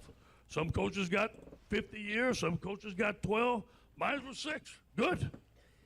I got to tell you, we had a meeting. Say, Coach, things are not going well. No shit. Ray Charles can see that, brother. Ray Charles. And they were good. And Scott Woodward is a friend of mine today. Really, really, a lot of respect for the way they handled me. So what's next? Well, I got to tell you this, though. Say, Coach, you got $17.1 million on your contract. We're going to give it to you. I said, what time you want me to leave and what door you want me out of, brother? What time you want me to leave? What door you want me out of, brother? Beards, can you play the first 1 second of that again? Just I'm so grateful. It's just the very so beginning. Grateful. When you haven't heard his voice, I watched this clip last night, but when you haven't heard it like in the last hour, the first note is like music. Let's I want you to play the Ray Charles joke, okay? And then we'll sit out without just listening to, we can't laugh at it. No. Listening to Edo's laugh at his own Ray Charles JJ Watt joke. did not practice today. Because he snorts a couple of times, but here's him just tickled to death at his own Ray Charles joke. No shit. Ray Charles can see that, brother. That's him snorting. That was him. He laughs like a cartoon pug. Gotta came to work life. that into your impression. Well, I tell you what, Ray Charles. Ray Charles can see that, brother. He sounds like the voice of an animated dog in a movie, but like where he's the villainous dog trying to, I guess, wipe out all cats or something. Oddly enough, that was we just played Brian Kelly. Yeah, that was, after the game was over, we just played that. He was trying to do his best Edo impression. Do we want to hear Brian Kelly? Is this from the reporter? Yeah. Yeah. Have you heard this one, Josh? Yes. So I've read about it. I haven't heard like the tone from either one of them. I want to pick a side on this. From this. I need to pick a side. It'll be a surprise to me. All right, here is the Brian Kelly. If you hadn't heard it, there's an exchange with a reporter at the press conference yesterday for LSU. Take a listen. We'll open it up to this late arriving media crowd that must have enjoyed the weekend. It's usually $10 that we put in the kitty. We'll have a big bash at the end of the year at my place. So maybe if you win, I'll be on time. I don't think it has anything to do with winning. I think it has to do with being on time. Maybe if you win, I'd be on time. Yeah, I'm on Coach Kelly's side on this 100% on Brian Kelly's He's side. just being playful, joking around. Totally playful. Now, as and the by the story way, goes, media member, you're not supposed to be a fan, right? It shouldn't matter. Right. As the story goes, though, just for full context, he did start the press conference early. It was a noon start, and she walked in at 11:55. But still, Okay, yeah. but I would also be pissy about that. But I don't think I would say anything, but I would be pissy also about it. if you win, I'll be on time. Well, probably just be on time no matter what. What you should say there is, what time does this noon press conference start? It's a late arriving crowd. Oh, really? I'm early. Unless you're Tom Coughlin, that 10 minutes early is 5 minutes late. Yeah. Unless you're that, it was a noon press conference. It's 11:55. But also, don't try to. But you know what? Traffic things happen along the way. But yeah, at that point, you're just like, yeah, my bad. Yeah, my bad. Cool. Maybe if you win, we'll be on time. Be on time. Well, welcome to Baton Rouge, Brian. Yeah, it's a weird barb for him to throw. Sounds I like think, a you guys youngster, are- too. It's a youngster. Is it? Yeah, it's not going to be late and then blame other people for being late. Now, apparently, after it was over, I was kind of late today. After it was over, they came together. Jason talked hasn't it been in out. that chair at 10:02 the entire time I've been on the show. That's not true. I've been at like 10:01 or 10:02 sometimes. When? Last week. Fine, I'll make it my mission tomorrow. I'll be in this chair at 10:02. We don't need to be in that chair at No. 10:02. Right. I mean, we're not on until 10:05, so I got 3 minutes to smoke. But sit down and do what for 3 minutes, huh? No, look. Also, Play it would little really tiddlywinks? it would really ruin my and Beards' DraftKings accounts because we wouldn't be able to just hammer the over on what time you'll get in that chair. We've been made rich on that this week. Yes, Tex says, so you media guys know. The rest of us like that Kelly got kicked in the teeth. Brian Kelly. Okay. In the teeth, I like that. I like that one, too. Yeah. Now, they after it was over, they met. Apparently, it's all good. She tweeted about it since then and all that stuff. But still, like, that seemed playful. We're That's a taking low a blow. collection jar, and we're all going to have a big party at the end of the season. I'm assuming with the media members and not just, you guys are paying me $10 and I'm going to throw a hell of a bash at the end of the year from my players. So thank you, media guys, for being late and gals. Yeah. Maybe if you win, we'll be on time. And then Kelly should have said, well, talk to my special teams unit about that. Talk to the PAT unit. Oh, man, special teams, mistakes inside the 10-yard line, some big games with Utah losing to Florida by 3. They fumbled at the goal line in the third quarter. And then down 3 with 30 seconds to go, second and goal from the 6. At worst, you kick a field goal, tie the game, and you throw an interception. You lost that bet? Well, I How didn't. could you tell? Well, it's not even that I lost the bet. It was I just feel like it's a lot that you lost. they were minus 2.5. I mean, had they won, they would. It wasn't like it was like a $5 bet. It's not a big deal. Those are big to me. I mean, it would have been nice to have the $9. You'll find out in shot clock review. Okay, you'll find out. It would have been nice to have the $9 instead of the 0. So yeah, that certainly would help, but not to the point that it'd be like, oh my God. No, Utah very easily could have won that game, but credit to Florida, Billy Napier, and that freaking quarterback at Florida is the real deal. He was awesome. And, of course, LSU dropping punts after punts and a field goal and an extra point. Just, oh. It was funny. We were, my dad wanted to watch the Friday night, my son's game. My son and I were downstairs at my parents' house, and we were watching. I'm like, hold on, we got to put this game to bed. And it was mid-fourth quarter. He's like, it's already over. I'm like, give it a couple minutes. And then, okay, they get a stop. Florida State punts. And then he fumbles. He's like, all right, it's over now. I'm like, okay. I'm like, let me just see him score. And they fumble at the 1. I'm like, okay. We pitched the ball. But then he's like, they've got 99 yards to go. I'm like, now I know. And then they start throwing these 5-yard outs. I'm like, you got to get a little more than that. Yeah. But it just kept working. And we kept watching and finally had to watch the entirety of the game. And I'm glad I did. Florida State had 99 problems, but an extra point wasn't one. And I don't know. I still don't know the rule at the end of, okay, he wasn't out of bounds, but we called him out of bounds. Is there a 10-second runoff to the fact that Florida State called a timeout affect cancel out the 10-second runoff. They basically said, we're running one more play. Is what well, happened. here's the thing. If you can't 10-second runoff because the clock would have been stopped because they picked up a first down. In theory, you could line up, and as soon as they roll the clock, we snap. You cannot spike the ball. You cannot tell them that they would not have enough time. Yeah, yes. and you can't spike the ball with less than 3 seconds. So they couldn't have got up there and said, "Oh, we were going to spike the ball and kill the clock." I've never heard that before. That's like it's a now new the rule. thing. It's now the rule. So, what does that mean? Like, you have to snap it before there's 3 seconds? Yes. If there's 2 That's seconds, a long time. there's you 2 can seconds totally on the snap clock it and spike it yeah, in I'm just 3 saying, seconds. Just going by what the officials are saying. But Jason's kind of a narc. Yeah. No, that's not what at the all. rule. I just It's following the rules. Yeah, it's right here, page 72. Well, that's not a Subsection subjective B. rule. That's not subjective. It's objective. Like there's nothing. Do I like the rule? I don't even know if I like the rule or not. Don't really care. Don't really Well, have an I hate opinion the rule. one way or another on it. But I am glad that they got the extra play because it made for more drama. And I thought they should have got the extra play. Also, if he was down in bounds, why'd they keep it at 1 second?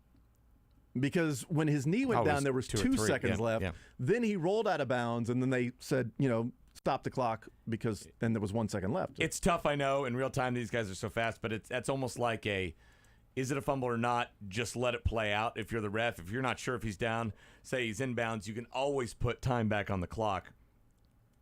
Much harder to reverse engineer it when you say, okay, no, he was out of bounds, and he really wasn't. Yeah, absolutely.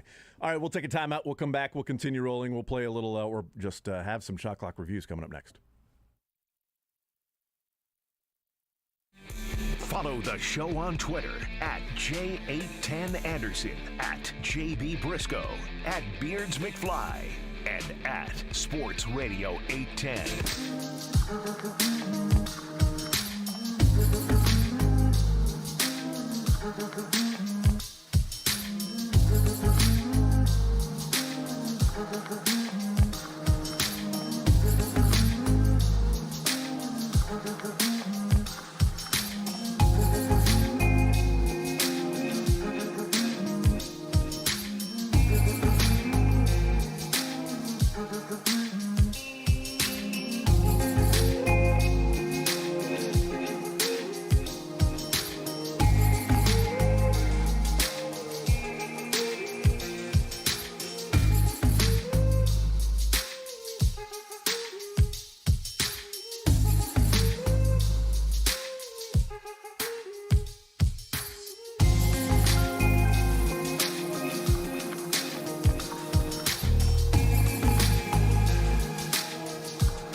The Zone with Jason Anderson. Go next to Mick Shaffer. Go ahead, Mick.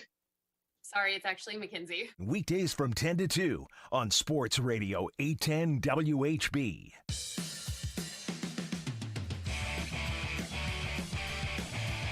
All right, so we talked about some of the Cardinals missing practice today.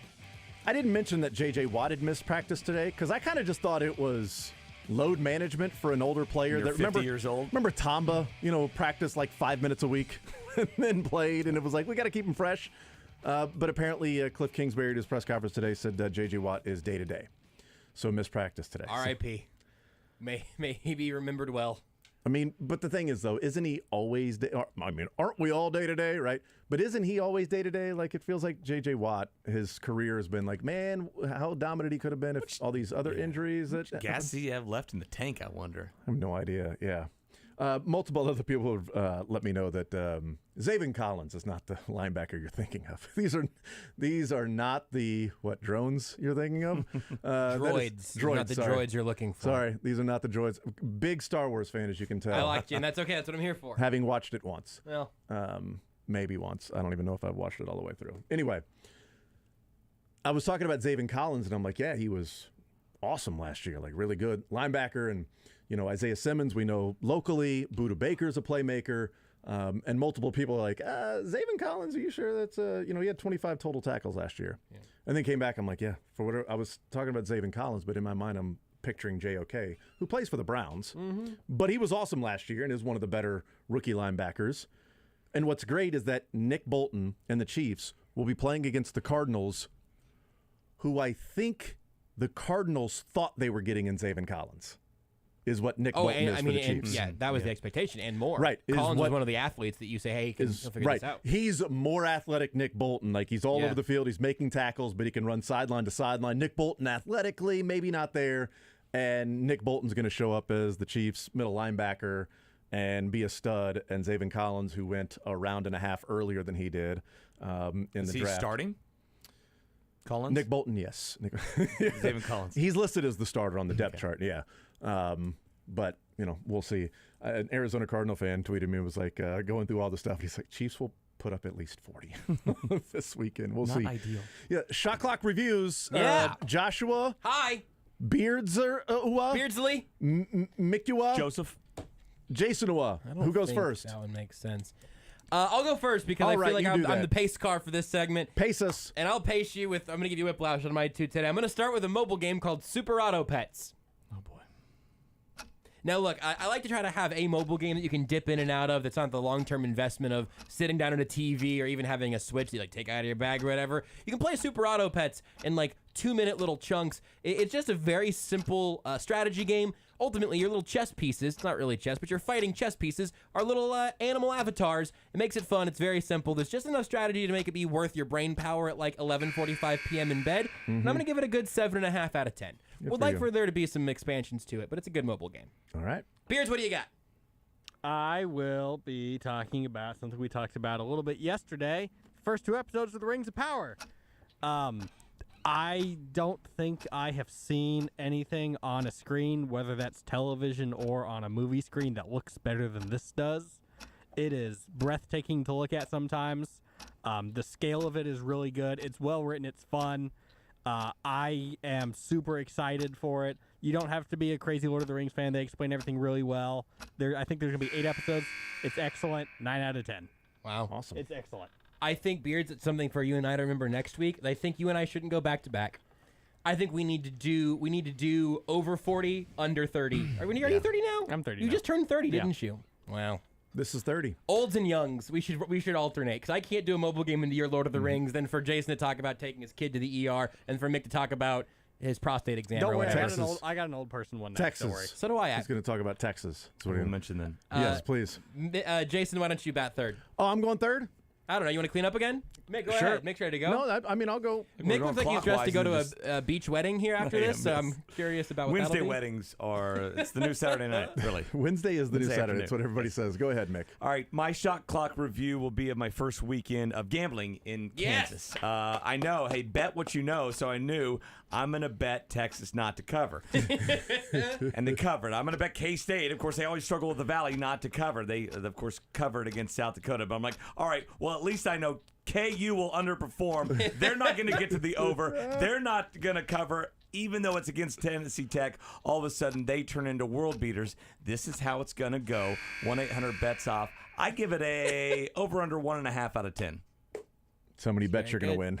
Over-under. Right, I'll take the under. The over-under 1.5. My shot clock review is about some baseball social media teams and the Washington Nationals specifically. If you did not see it a few days ago, there was a video of some girls softball team in the stands there at the Nationals game. One of the outfielders threw them the ball, and a grown-ass man in a Juan Soto jersey runs over in front of him and catches it with his glove and walks back, and they had the ball stolen from him. They tweet out the video. The Nationals @tweet them, DM them, get a hold of them.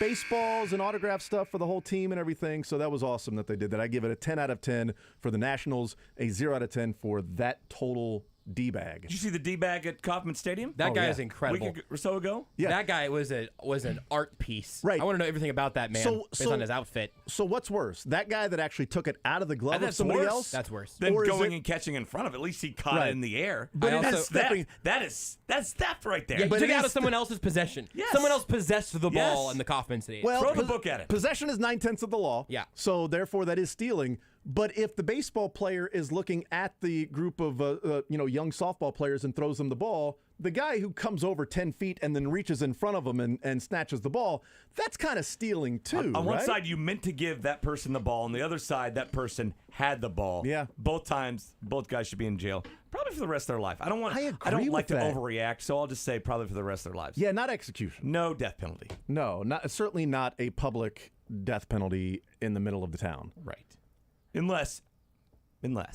I'm outvoted in this jury, but I did see a tweet response that those girls had gotten a bunch of balls throughout the course of the night, and that the guy that came over and caught one went and immediately gave it to some other kid who had been trying to get a ball. Shocker that Twitter doesn't tell the whole story. I don't know. I think the Twitter video had its cropping where it did. I have not independently confirmed this. There is clearly a scourge of baseball stealing going on. That point stands. I just want to make sure this guy doesn't get. The kids are the villains there, huh? Maybe absolutely. Maybe they baited the Nationals with the cropping there. There's absolutely this girl's holding one behind her back. Number 10 has a ball, and watch number 15. She's got a ball as well. So yeah, you're right. That would have been at least the third ball thrown up to them, but also probably shouldn't go right in front and steal the ball. If he gives it to another young girl or something like that, then he's Robin Hood. I'm just saying that in the cropping of that video, he is Robin of Loxley. In the cropping of that video, I would say 10 to 15 years of total prison time. But if he's fully Robin Hooding it, maybe it's just some community service. Still a bad look, though. The guy at Kauffman, he could probably rot. That guy should probably rot. Knowing the rest of the story So that was in D.C.? there, yeah. Shocker, there are people that take from others to give to others. Wow. Yeah, but that's taken from those that have and given them to those that have not. That's not happening. In That's D.C. not happening. Watching actually make it. That's the exact other. He would actually. A parent would buy a ball for the little kid. He would take that and then give it to the ones that are getting the balls for free. All right. Round 2. Josh, here's go. my way to try to win you guys back. Hit it, Beards. Yesterday on the show, we talked to our dear friend Adam Teicher of ESPN. I've been genuinely curious. What does Adam Teicher do in his free time? What does he listen to? Big Springsteen guy, this Adam Teicher. I said, so should I dip into some Springsteen? He said, yeah. He said, go listen to 10th Avenue Freeze Out. I had heard it, but I decided to go cover to cover on Born to Run. I might like Bruce Springsteen. I don't know what to do with all this information. It makes sense because I'm a big Killers fan, and they're hugely influenced by Springsteen, just for younger age. Born to Run, that album, I'm going to say like maybe a 7.5 out of 10. I think this Bruce fella might be onto something. Well, in 2022, you're doing a review of Born to Run. I hadn't gone wire to wire with it before. I think of Bruce Springsteen as being the favorite artist of every old sports writer. Oh my so God, when Teicher yes, said it, yes. I literally cracked up laughing. Yes. And then I was like, okay, Adam, I guess I'll try. Hey, you know what? This isn't bad. This isn't happen. Hey, this reminds me of the Killers. hold on one second. This Bruce fella, he came first. Curious. So I've been learning a lot about, hold on, Kent just texted me. Bringstein, he says. It's pronounced Bringstein. Springsteen. Yes, he said it's pronounced Bryce Springsteen. Bryce Springsteen is the correct pronunciation. It's actually pronounced Devon. Beards, what's yours? I am going to discuss, as Whenever I put you're ready. the camera on me here. Sure, no hurry. Painting. So we have decided that we're going to be painting the house. Outside or inside? Yes. No. The thing that we've been working on first is inside. And let me tell you, we have gone through about the entire color wheel trying to figure out what colors we both like. And then me, who is like a little bit colorblind, my wife will hold up two colors that are close enough together, and I just stare at them and I go, I can't help you there, bud. I'd give it like a 4 out of 10 so far. It's not been great. I don't think I knew you were a little bit colorblind, Beards. A little bit. The worst part of painting is picking out the colors. The worst part. Because and we're thinking about hate it. plastering the walls too. To get me, them I don't care. smooth. 90% Oh of them, yeah, I'm you guys fine. have they have like stucco walls. They're It's knocked also down. it's Oh, also boy. say again. It's knockdown is what it is. I don't know what that means. It's like what the ceilings are. Oh God. So you've got ceiling walls, and it's like a dark gray. Yep. So that's not going to be It's like a one bluish coat. gray. Give me the colors. Yeah, that's not going to be a one coat paint over. and the can of paint, and just leave me alone. I would so much rather paint for I color. hate painting. I love painting. You told me to paint around my thermostat. I think I'm going to do the wallpaper thingy. Yeah. But like, I don't want to paint. Yeah, don't. Sounds terrible. Wallpaper sounds terrible. The It's like worst stick part, on, it's new stuff. the actual painting is fine, but the taping and laying all the tarp down and then cleaning up is just makes it not worth it. Yeah, I don't know. I like projects. All right, Mick, what's your other shot clock All right, review? Mick, a not big fantasy football player who usually quits about 6 weeks into the season, is going to review his fantasy draft the first time ever he got a number 1 overall pick. Fantastic. And go. So I got the number 1 overall pick, and it was easy. Jonathan Taylor, right? There wasn't like 2 or 3 guys to pick from.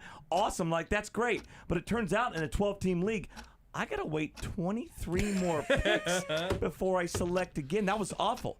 So I took again Keenan Allen. But then I got to pick again. Right. Wait, this is awesome. I love the draft. But then I had to wait 23 more picks, and it came back 2 more. And back and forth we went. It was an ebb and a flow. I'm going to give it 9 out of 12, which is where I'm going to finish in my fantasy league. That's awesome. Yes, good for you. My final shot clock review is about Twitter videos that are cropped for making a specific narrative. Okay, that's mine.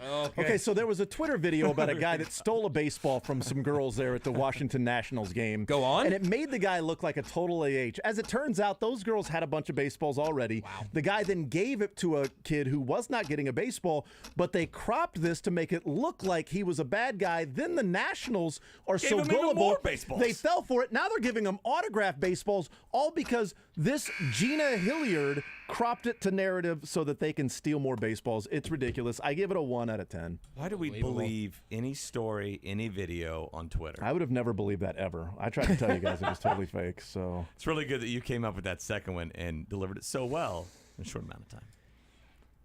we'll take a break. I've got one more review. I'd like to review this video I just saw from the Nationals game this week. Take the show with you by listening live on 810WHB.com, in the 810 mobile app, or by subscribing to The Zone wherever you get your podcasts.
The Zone with Jason Anderson. Final hour on a Wednesday, hump day edition of the show.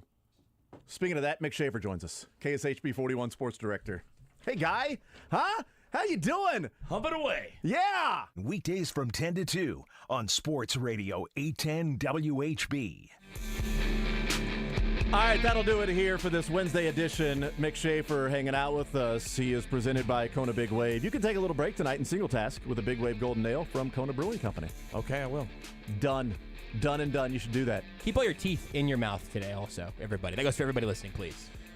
So text comes in, and I actually haven't looked through if there's any more stories. I'm sure there's more.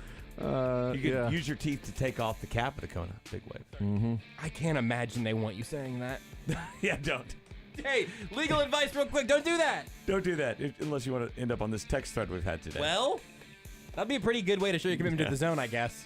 Please don't damage your teeth for us. Yeah, just to get a text read. I mean, you can text and have it read a lot of different ways besides losing just teeth. lie. You could lie about losing a tooth. Do that. That too. Thank you, Mick. Appreciate it. Good, guys. Bye. Keep it locked right here. The program next. Draft.